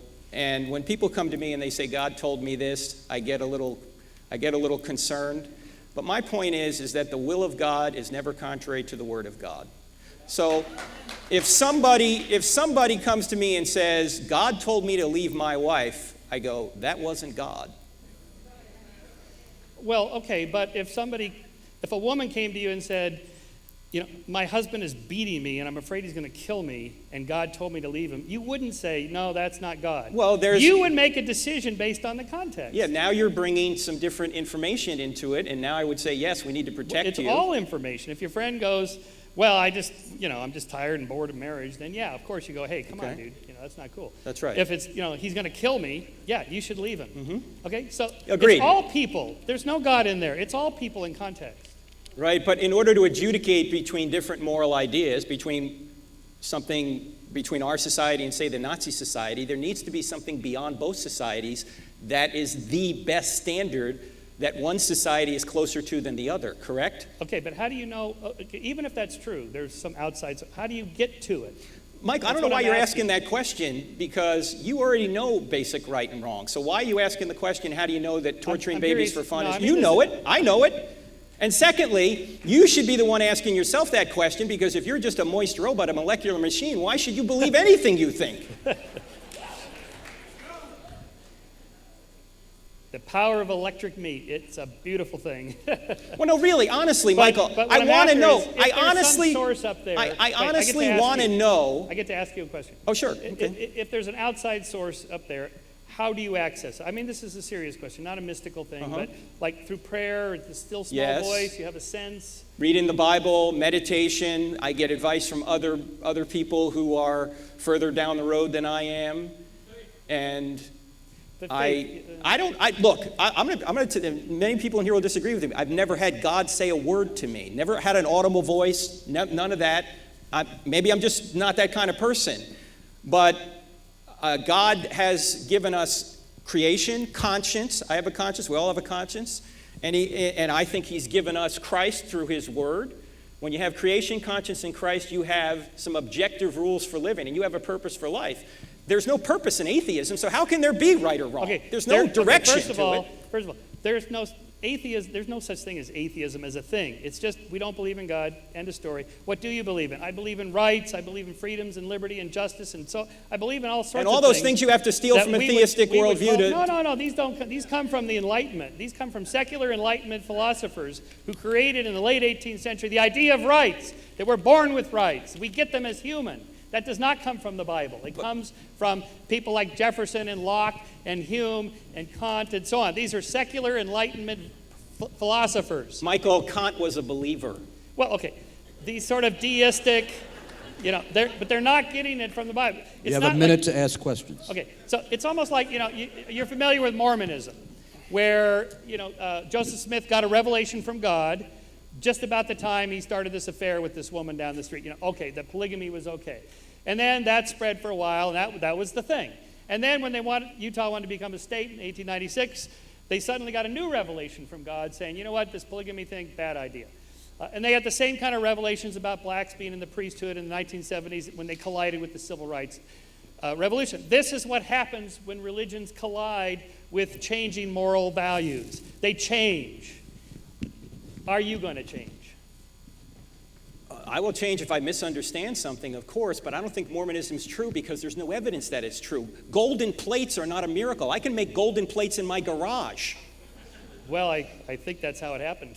Yeah, I do too. But, okay. Our time is up.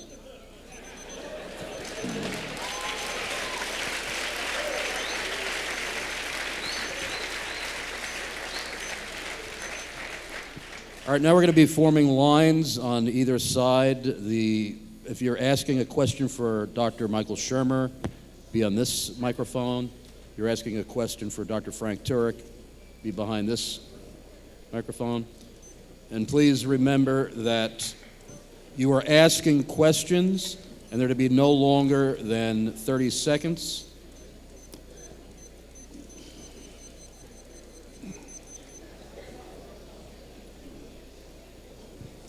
All right, ladies and gentlemen, we're first going to have a question for Dr. Frank Turek. He is going to have 2 minutes to answer the question, and then Dr. Michael Shermer will have 1 minute to respond.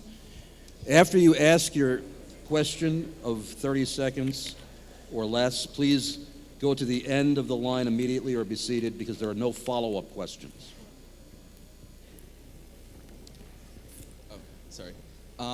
So for the sake of argument, let's say objective morality exists, there's a God, he has those rules played out for us.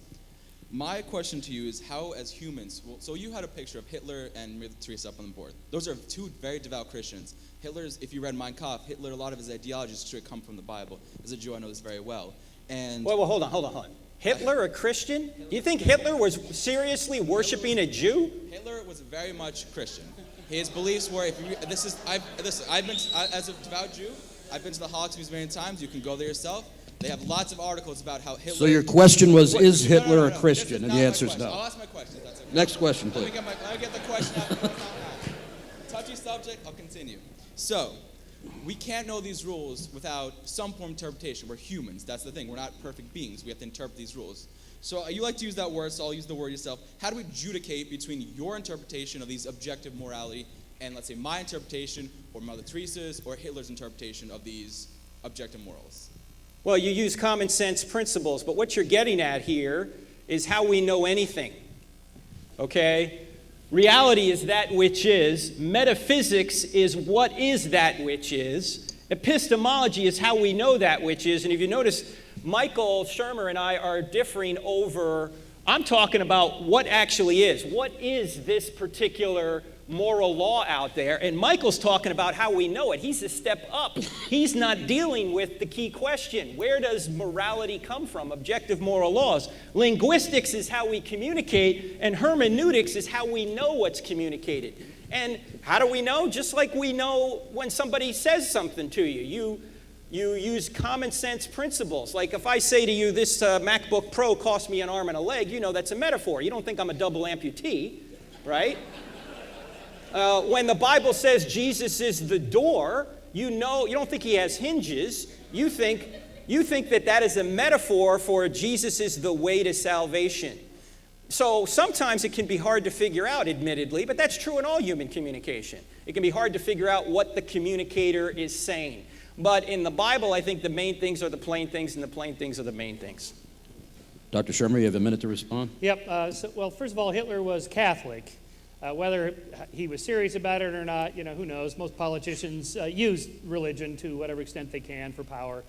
I don't think the Nazi movement was either theist nor atheist. It was based in a sort of anti-Enlightenment, blood and soil, race-based utopian idea that was just a bad idea that hopefully will never rise again. All right, we have a question now for Dr. Michael Shermer. He has 2 minutes to respond. Dr. Shermer, I have a question for you.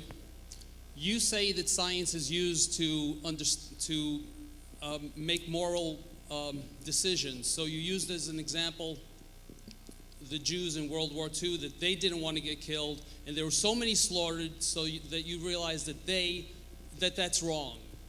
So you must realize that 50 million children in the womb have been slain since 1970s. They didn't want to be killed. They were bleeding. They were hurt. They came out dead. So surely you don't believe in abortion, right? So that's a question? Yes. Okay. He raised his voice at the end, so that made it a question.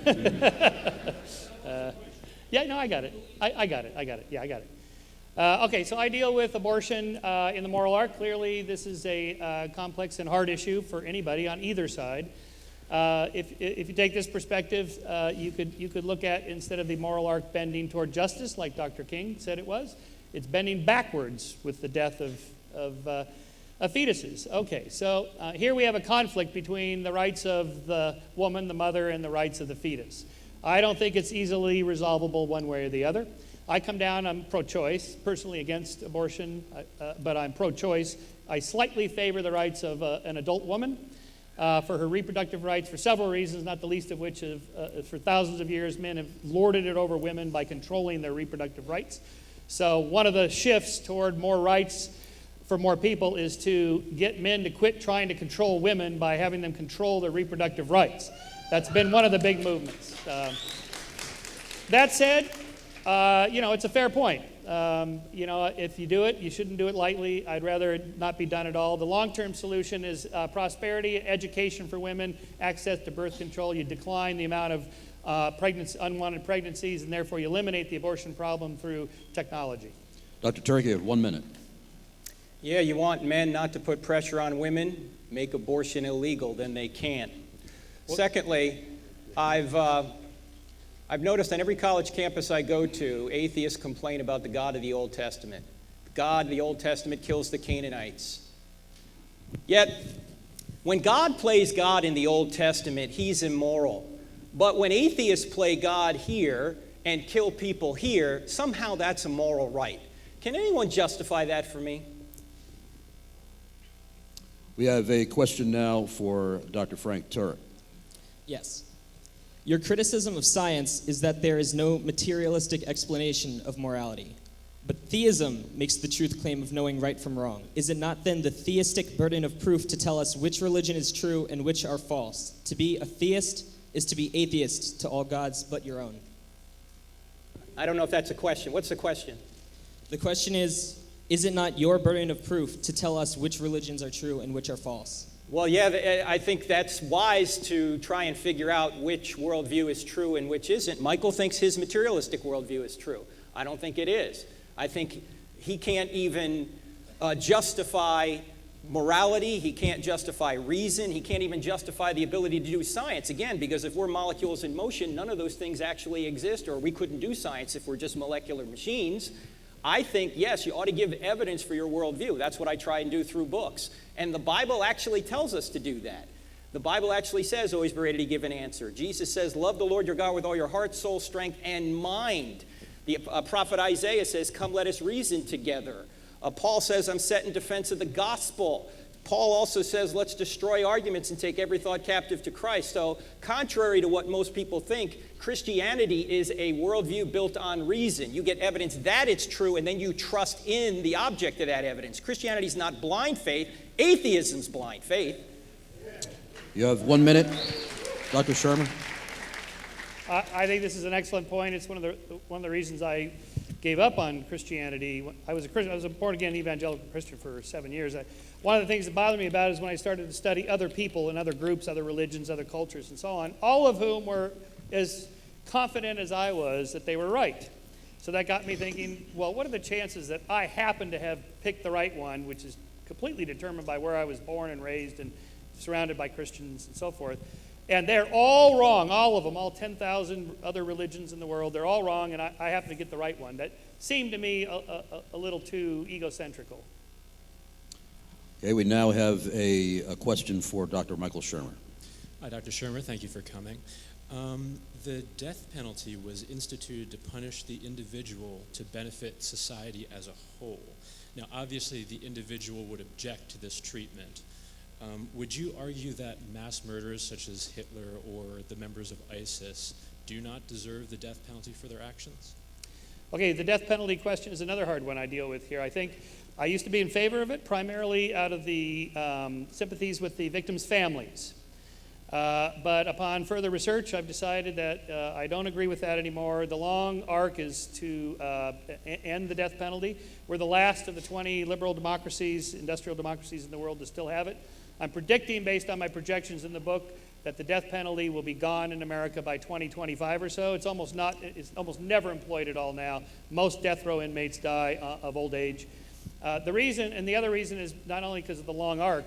The reason for that is because the states, that gives the state too much power over individuals, and they get it wrong too often. There is too much police corruption, and so forth, and they get it wrong. Of course, sympathetically, emotionally, take Hitler and all these guys and just strap them to old Sparky and fire them up and let them burn. Of course, that's how I feel. But in terms of a civilized society, that's not the direction we're going in for good reasons. You have a minute, Dr. Turek. Michael, you are for the death penalty for unborn children. Well, I clarified that. I clarified that. But I agree with you that the death penalty is a tough situation or a tough subject, because I know that we've probably executed people who were innocent. Yep. And so let me agree with you on that. It's a very difficult subject. I don't know where I stand totally on it. I think you have to have a very clear evidence that somebody is indeed guilty. And if they are, then maybe the death penalty is appropriate. But certainly there should be no death penalty for unborn innocent children. All right, we have a question for Dr. Frank Turek. Yes, thank you. Be it God or evolution that gave man free will, your opinion of the theory that science and evolution are an all-encompassing result of the universe's expression of that free will. I'm not sure that was a question, sir. I didn't quite get it. Can you rephrase it? In other words, be it molecules or biology, evolution, it came together. Yeah. And it functions. Right. In a free will. Now, be that free will a gift of God or a gift of evolution, how do you think of free will? How does free will, man's free will, we have the play ability, into this? We have the ability to choose between choices within certain limitations. I can't choose to jump 60 feet in the air, obviously. But in the Christian worldview, there's a material realm and an immaterial realm. And the immaterial realm deals with laws of logic and consciousness and laws of morality and even laws of nature. In the materialistic worldview, everything's molecules, everything's material, everything's governed by the laws of physics. Theism can explain why these immaterial realities exist. Atheists cannot, but what atheists tend to do is they steal from God's world in order to make their case. So I can't see how you can have free will if there is no immaterial realm. If we're just governed by the laws of physics, then everything Michael Shermer says and everything I say is the result of the laws of physics. So why believe what I believe? Why believe what he believes? All right, Dr. Shermer, you have a... The free will of the universe, you're taking a pantheistic view of the world? Okay, I think that we should go to the next Let's talk later, question. you and me. Yes, sir, okay. Dr. Shermer, you have Well, 1 his minute. point that there's no little homunculus, there's no mini-me inside you making decisions for you. And that's true in the materialist case, but it's also true in the theist case. If there's a soul in there or some spirit entity making decisions for you, it's still not you making the decisions. It's still some other source doing it. So that doesn't really solve the problem. Although I still come down on the side of free will for various reasons that I describe in a chapter on that. But basically, I do believe that even though we live in a determined universe, materialistic universe, the choices that we make within it are still real choices that we should be held accountable for. All right, we have a question now for Dr. Michael Shermer. Mr. Shermer, you mentioned that Mr. Turek and other Christians are on the wrong side of the moral progress, that history is evolving much more towards individual rights. But my question to you is, many times in history, various different cultures coexisted with each other, where one culture would hold what we would consider regressive ideas, while other culture would hold progressive ideas. To give an example, although the Mongol Empire was violent, and its conquest was morally incorrect, they facilitated religious freedom and allowed any of its subjects to practice any religion freely, where at the same time in medieval Europe, they violently suppressed any other religious minorities. Also, in the Korean culture... We need a question, please. Yes, I'm getting to it. Well, it's a 30-second question. My apologies. So in light of those two cultures, coexisting with one another, wouldn't you say that our supposed march to progress is just simply that we are the militaristic and the cultural victor of our time? Yeah, so I had a hard time hearing some of that, but the idea of the moral arc is that, yes, of course, you can have coexisting societies, groups, civilizations, nations, whatever, and as long as they don't bother each other, to each their own, and we all live in peace. Unfortunately, that's not the way the real world works. Too many people moralize about their beliefs, that you are standing in the way of us reaching utopia, and therefore we must put an end to you. We have to get you out of the way. And that's how, not just religions, but Marxist ideologies is another example of it. Any kind of collectivist ideology of any kind leads to that kind of moralizing and violence against individuals, and that's where the problem is. Again, I don't have any problem. All the Muslims I know are nice people. But clearly we can see in the daily news there's plenty that are not like that. That's what worries me, is those that turn to violence. Dr. Frank Turek, you have 1 Michael, minute. do you in any way abhor the violence and threats that were rained down against the Indiana pizzeria who said they wouldn't bake a gay cake? Okay, I don't think the big cake thing is all that it's been made up to be. I think this happened one example.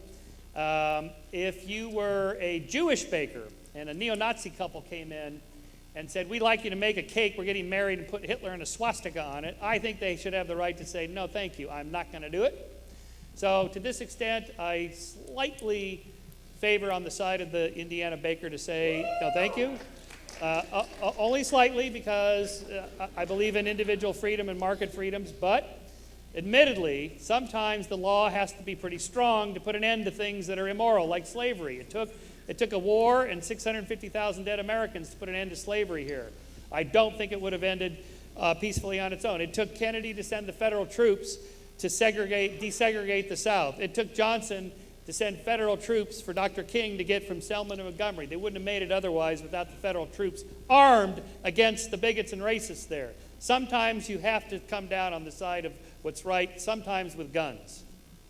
Due to the time restraints that Stony Brook University has placed on us, we're going to have to limit this question and answer session to only one more question from each of our debaters. Apologize, but we have no choice in this matter. And we will go with where we left off. How about if we do 5-minute closing instead of 10-minute? We're actually already reducing that to 6 minutes anyway. I'll give up my closing statement. Where's Dr. Brisbane? She can do anything. She had to go? Okay. All righty, question for Dr. Frank Turek, Yeah, please. thank you, by the way, Dr. Turek and Dr. Shermer, for coming tonight. If human beings are fallible and God can reveal his word directly to human beings, much like he did to the authors of the Bible, how do you know that the revelations to those fallible human beings about God's character, such as his perfect, honest nature, or revelations to yourself are indeed true and accurate? Well, good question. It is true that people err, but people don't always err. I mean, there are many inerrant books out there. Usually they're kids' books with not a lot of writing in them. They're inerrant. A phone book that has all the names and numbers right is inerrant. There are many inerrant books. The question is, are there more than one inspired book? So just because people err doesn't mean we always err. Much of what Michael says is true. Hopefully much of what I say is true. Just because I'm a human doesn't mean I'm always going to err. Sometimes I'm going to tell the truth. And if there is a God and he does want to communicate his truth through people, he can ensure that they don't err. Dr. Michael Shermer. Response. Yeah, I think the question's a great one. It's a serious problem. Which prophets are the right ones? Which interpreters should we listen to? And clearly, historically, if you look at the long view, they don't usually agree. So historically, they sort themselves out, but the problem with religion is there's no systematic method to get at what's the actual correct answer. Other than, this faith is against that faith, and we have a war, and we yell and shout, and somebody comes out on top. That's how it's determined. That's a problem. And our final question for Dr. Michael Shermer. It's not the final question. Stony Brook has allowed us 2 more questions. 2 more questions. 2 more questions each. Dr. Brisbane, thank you. This question is for Dr. Turek. My question is, you said that God... Yeah. No, you're supposed to be asking a question of Dr. Michael Shermer. I'm okay with him doing it that way. It's okay. All right, go ahead.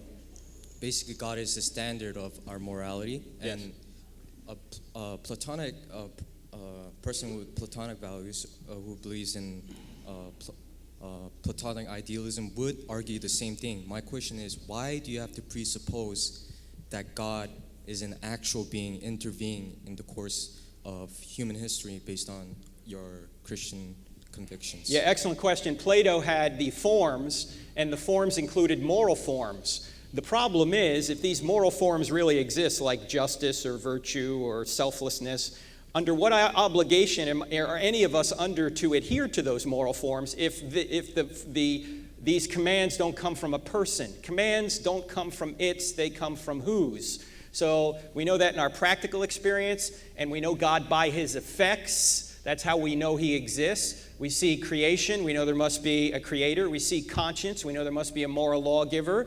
We see a Christ, we know there must be a source for Christ, and then the scriptures. So we know God by his effects, and when we have a conscience that tells us certain things are right and certain things are wrong, we know that the being given us that particular conscience must be a moral being. And as I say, commands only come from whose, they don't come from it. So Plato's forms don't cut it. We have another question for Dr. Michael Shermer now.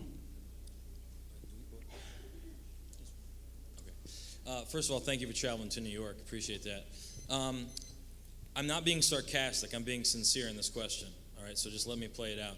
But having listened to the debate kind of veer off into some of your arguments, similar to Hitchens before he died, Dawkins, Silverman, why can't you or these other men be honest about what the Bible teaches about Christianity? What I mean by that is Catholicism, Mormonism, organized religion is always presented as this caricature of what the Bible really teaches. And I'm being sincere. Why can't you, being so well studied, debate an honest view of the Bible?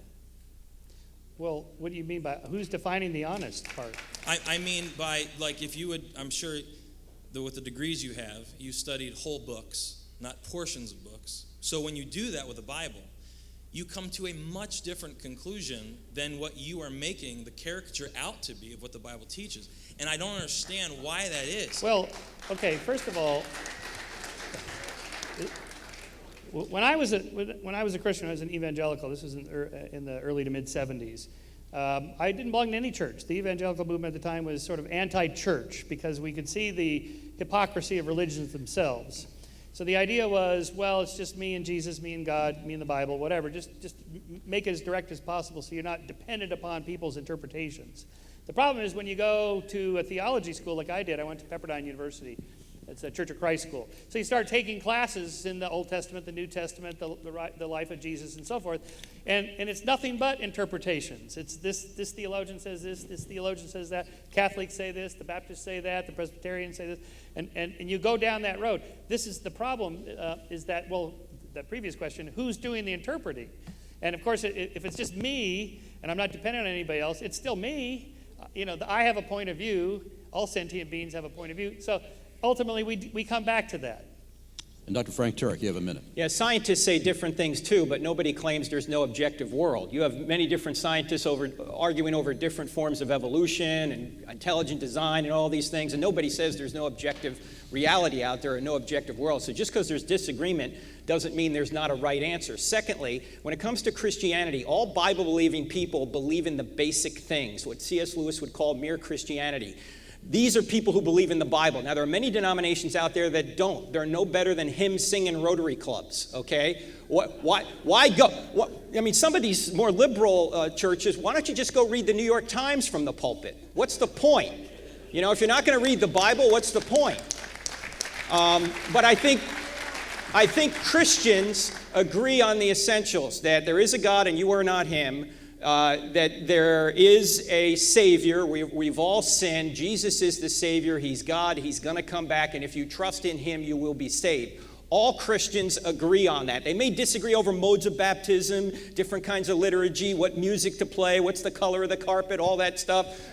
But most of the major elements of Christianity, what we would call the fundamentals, even Protestants and Catholics agree on. In fact, conservative Catholics have more in common with conservative Protestants than conservative Protestants have in common with liberal Protestants. Liberal Protestants are hymn-singing Rotary clubs.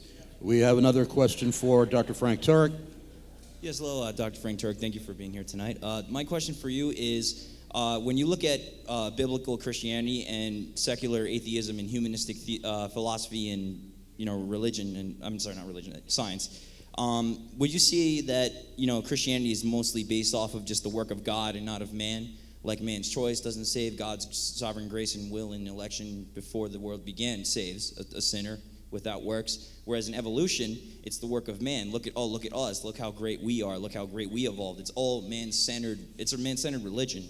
Whereas Christianity is a belief in a divine creator who gives no glory to man, but to the God himself. Well, I don't know if an evolutionist would agree with that characterization. I don't know if Michael would. He'll have an opportunity. But I'd rather talk about the fact that, when you get older, you start to lose your train of... yeah, thanks a lot. Give me the essence of your question again. Pretty much, creation is the work of God. Evolution is the work of man. Oh, okay. I know where I was going with this. Okay, yeah. The center of the one-word theme of the Bible is redemption. You have paradise lost in Genesis, paradise regained in Revelation. Everything else is a story of redemption, where God, after he creates us and we fall, we sin against him, he literally enters the bloodstream of humanity. And that's what the Old Testament is all about, how Jesus, the Messiah, ultimately gets to the right time in history to come into human flesh, and he takes the sins of the world on himself, and by trusting in him, we can be saved, because God is a just being. He can't allow people to go unpunished. And if you don't want that, that's fine. God won't force you into heaven against your will. That's what the whole story of Christianity is. It's about redemption. We have a minute from Dr. Michael Shermer. Right, so you're a monotheist. You believe God and Jesus are one and the same, right? So the idea is that God sacrificed himself in the form of Jesus to himself to save us from himself. To me, this is just barking mad. We have a final question of the evening for Dr. Michael Shermer. Dr. Sherman, thank you very much.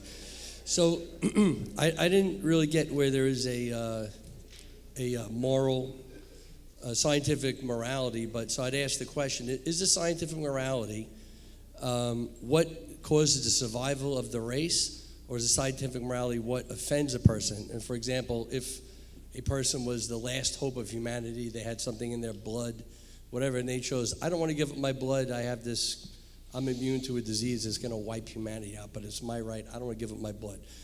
Should we go against his desire to be left alone, or is morality the survival of the race and anything that would cause that? Yeah, so this is a good question. The hard problem here is, like, you have these moral dilemmas. Like, a doctor has 5 patients in his 5 ORs that are all dying of organ failure. In the waiting room is a perfectly healthy person. Should he kill the healthy person, harvest the 5 organs, and save the 5? The answer is no.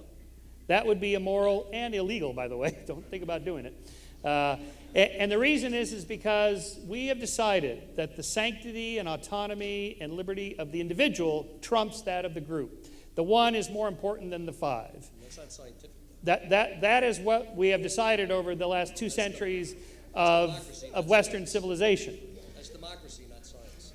There's no science. No. Democracy, no. This is why we have restraints on democracy. This is why we have the Bill of Rights. It doesn't matter if 99% of Americans think we should kill Jews or whatever. The Bill of Rights says you can't do it. That's why we have the Bill of Rights. And we have 1 minute from Dr. Frank Turek.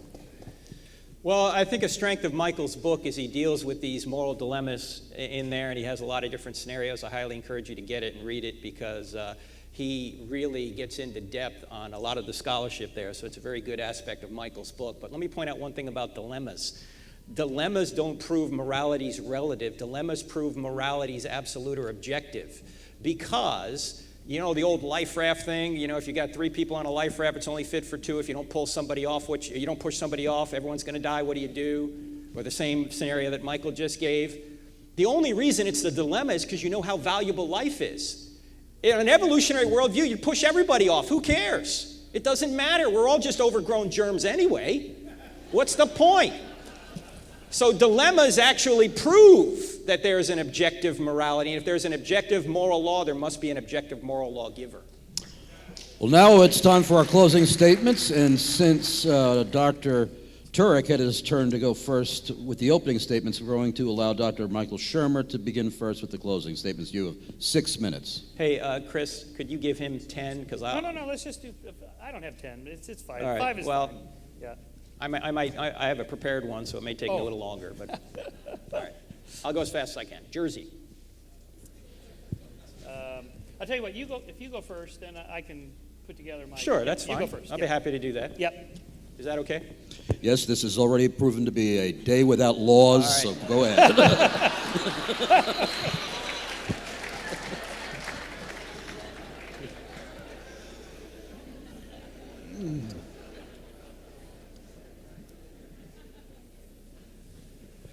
Would you switch that, Chris?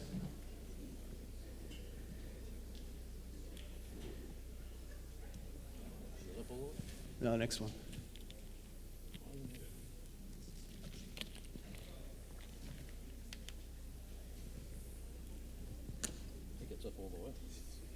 That's his. We got to switch it over one more. There you go.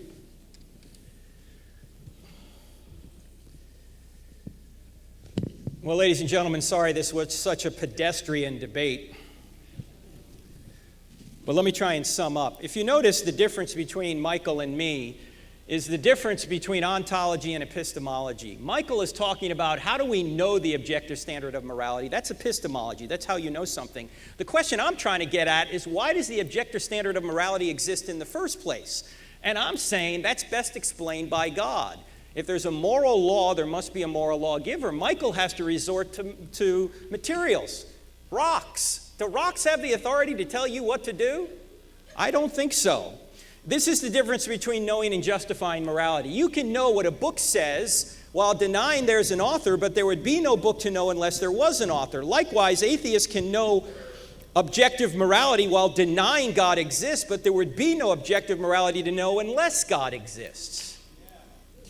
Now, can evolution account for morality? No. Why? Because moral laws are not chemical or biological. They are immaterial and come from personal agents. You know what? That's what I was asking Michael before. What's the chemical composition of justice? He couldn't answer because it's a category mistake. Moral laws aren't made of materials, yet Michael's a materialist, so all he has to choose from are materials. Chemistry and biology are descriptive, not prescriptive. Evolution describes what does survive, not what ought to survive. Why humans? And which humans? Why not the Nazis rather than us? Should we rape to survive? I mean, if it's all about survival, you can survive and get your genes in another person by raping them. Should you do that? Also, should we murder the weak to help others to survive? Michael, to his credit, said no, but that's exactly what Hitler did using natural selection as his principle, Darwinian natural selection. And since evolution is a process of change, then morals must change. Rape may one day be considered good. Michael kept asking me, when are you going to change? When are you going to change? Well, I might change, but that doesn't mean I change for the better. And finally, why cooperate when not cooperating helps you survive? Michael talked, well, you got to cooperate to have a society. What if I'm Stalin and I got a lot of power and I don't need to cooperate? I can kill 20 million people and get what I want. Why should I care if there's no God or no judgment when I'm dead? In fact, Darwin had a great doubt about his whole theory of macroevolution, and I've been trying to get Michael to answer the question, if you're just molecular machine, or if you're just a molecular machine, or if your molecules in motion, a moist robot, why should you trust anything you believe? Darwin had a similar doubt. Here's what he said. With me, the horrid doubt always arises whether the convictions of man's mind, which has been developed from the mind of lower animals, are of any value or at all trustworthy. Would anyone trust in the convictions of a monkey's mind, if there are any convictions in such a mind? Why should you believe your mind if it's put together by these random blind processes? In fact, my friend John Lennox puts it this way. He asks scientists, he says, tell me about how do you do science? And they normally come up, they say, well, I got this amazing machine. He goes, no, forget the machine. I'm talking about how do you do science here? He goes, oh, you mean with my mind? I mean my brain? Yeah, he says, tell me about the brain, Lennox asked the scientist. Tell me, how did you get it? And the scientist will say, well, my brain is the product of unintelligent processes that had no direction, and they just brought my brain together. And Lennox says, and you trust it?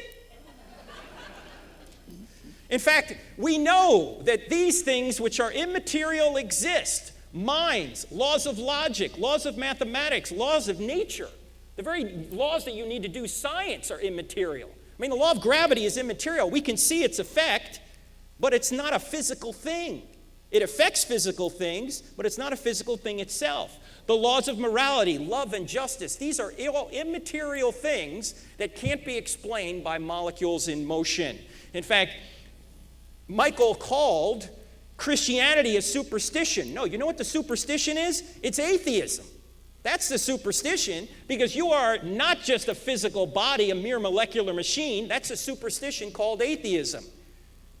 In fact, that my friend Ed Fraser, who wrote the book The Last Superstition, makes this point. This is superstitious to believe everything's materials, because we know there are several things that aren't material. They're immaterial. In fact, I wouldn't even be able to talk here, and you wouldn't even be able to understand what I'm saying if we weren't trafficking in these immaterial laws of logic that aren't made of molecules. The truth is, you are a soul with a physical body. Now, he might say, well, if you damage your brain, you won't have a mind. True. If I damage my router, I won't have a Wi-Fi signal. But the router and the Wi-Fi signal are not the same. The router is the instrument through which the Wi-Fi signal is transmitted. They're two different things. Similarly, the brain is the instrument through which you have a mind, and if you damage the brain, you won't have a mind. However, the brain itself is not the complete source of your mind. There's somebody holding all this together, what all men know to be God. And it might be of interest to you that one day we will have a reconstituted body and brain in the resurrection body.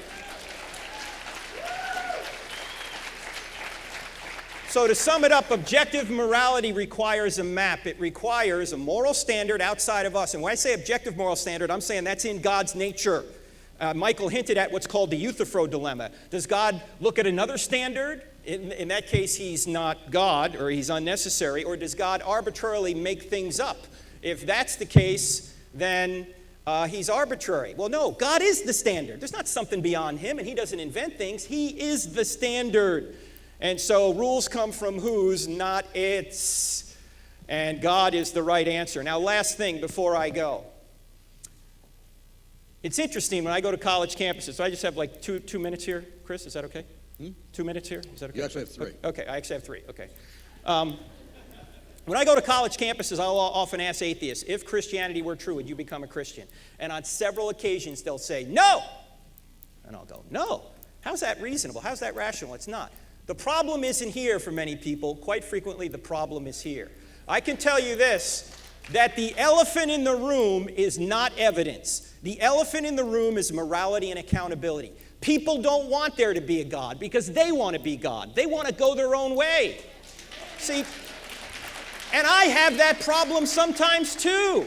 It's inconvenient for God to exist when I want to do something I know I shouldn't do. The problem is many of us are on a happiness quest. We're not on a truth quest.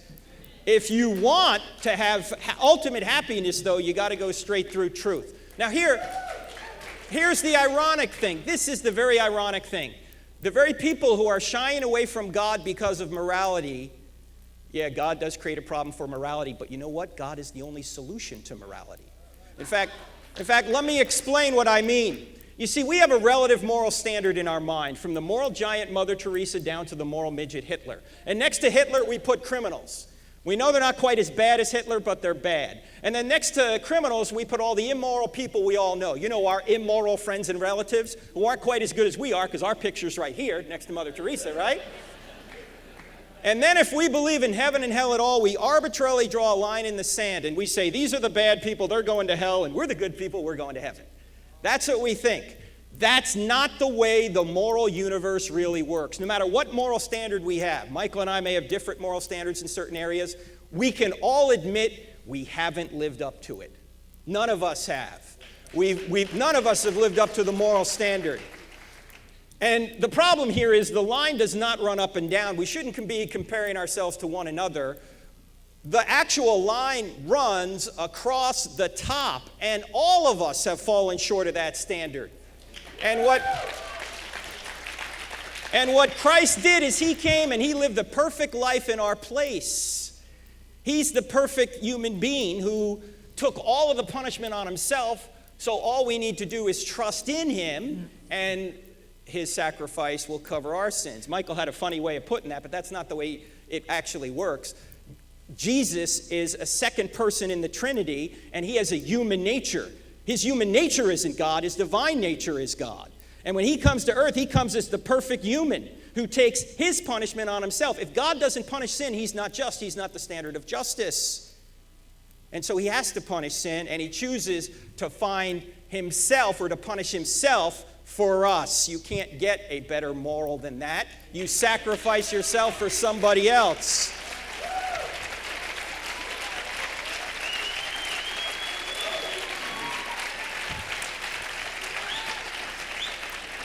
So the purpose of his life was to be punished in your place. His life was a gift to you.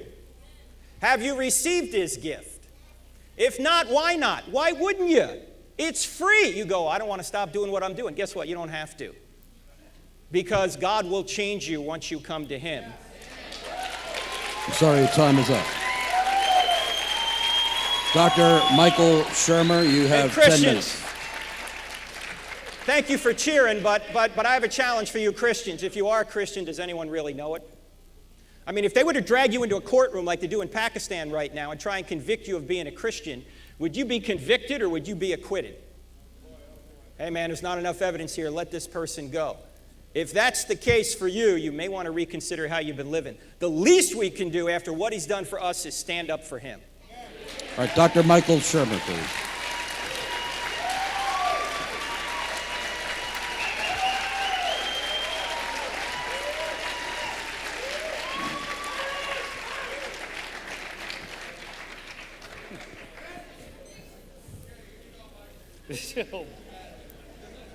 Are we in church? Oh my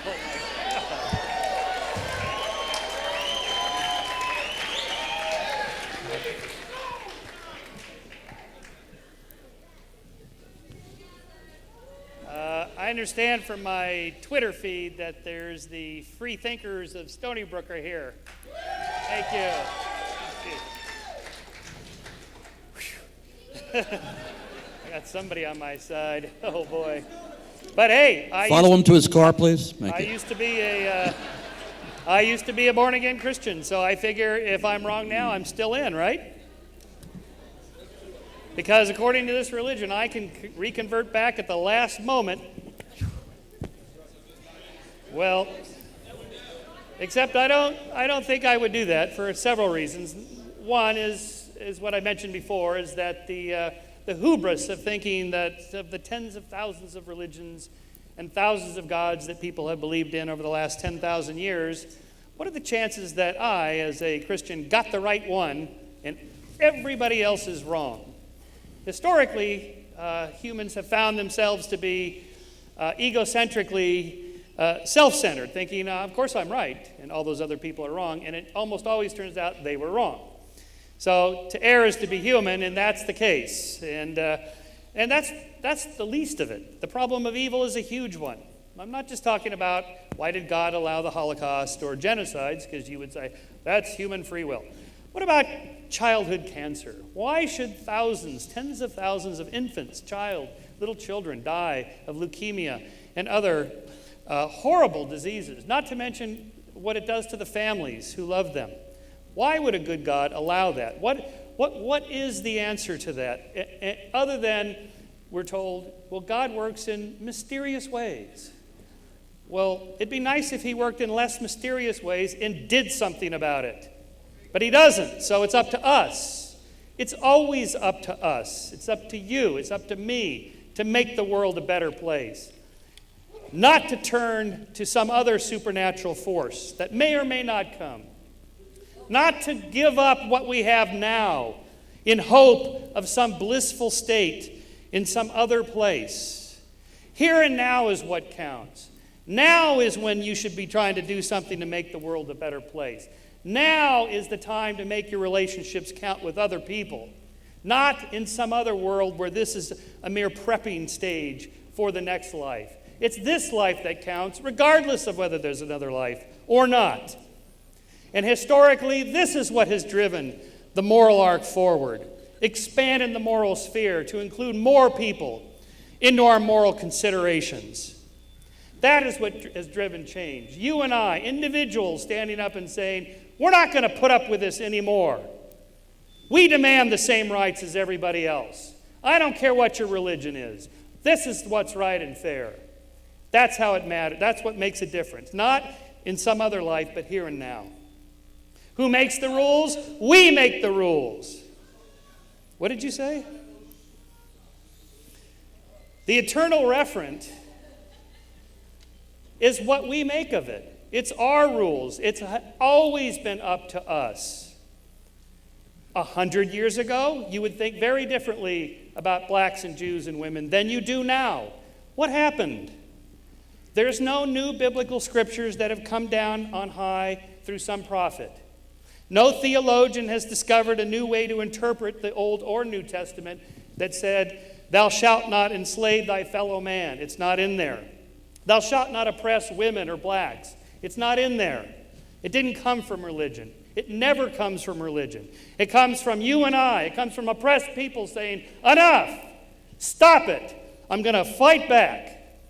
And then the people surrounding them start to take on the cause. And then it changes, and then it happens, and then religions get on board and go, you know what, that's a good idea. That's how it happens. It's up to you and I. So let me end with the great Dr. Martin Luther King Jr., who I started with, who is the inspiration for my book and my hero. He said, the great burden of life is to always try to keep that higher self in command.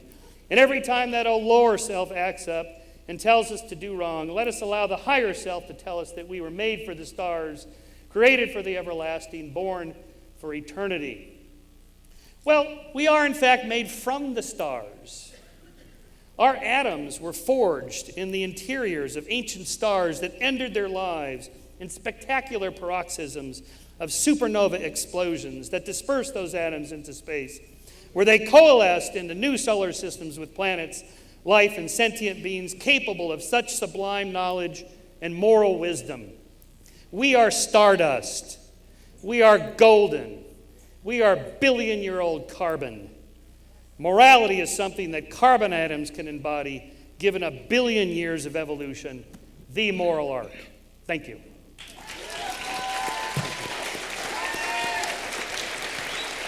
Thank you. Before I invite the founders of New York Apologetics up on stage, let's have a round of applause for our two debaters. Thank you.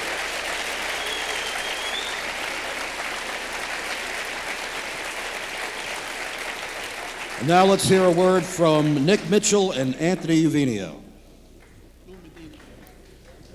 Okay, Lou Medino, I'm sorry. Once again, a big round of applause for our guests. Thank you. Thank you.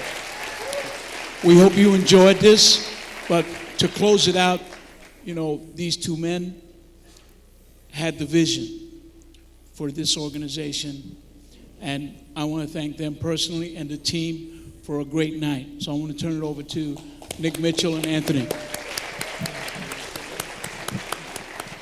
All right, before we leave, I just want to say one thing. Go on and get out of here already. What are you people, crazy out here late at night like this? Just want to say thank you all for coming. Again, thank you to the speakers. I think they did a wonderful job tonight in representing their point. I also want to thank the team at New York Apologetics for all their volunteers, all the people you met outside. They did a great job. I want to thank our local churches, Church on the Sound, Abundant Life, for standing behind us throughout all this, and also the cameramen and the AV people up here. I just want to thank them. Let's give them a hand, huh? And one last request. If you have a comment or a suggestion about this event, go on the website, New York Apologetics, and donate money, okay? Say again? Yeah, and tomorrow night, just so you know, at Church on the Sound, Dr. Frank here is going to be doing his I Don't Have Enough Faith to Be an Atheist, as well as Sunday evening at Abundant Life Church. And also we're going to have a breakfast at Villa Lombardi's. You're invited. With that being said, have a great night. Write your suggestions in on the website. We'd love to hear from you. I'm sorry, say again? If you have purchased a book and you'd like to sign them, we're all going to Frank's house, okay? You can come outside and they'll sign them. God bless you.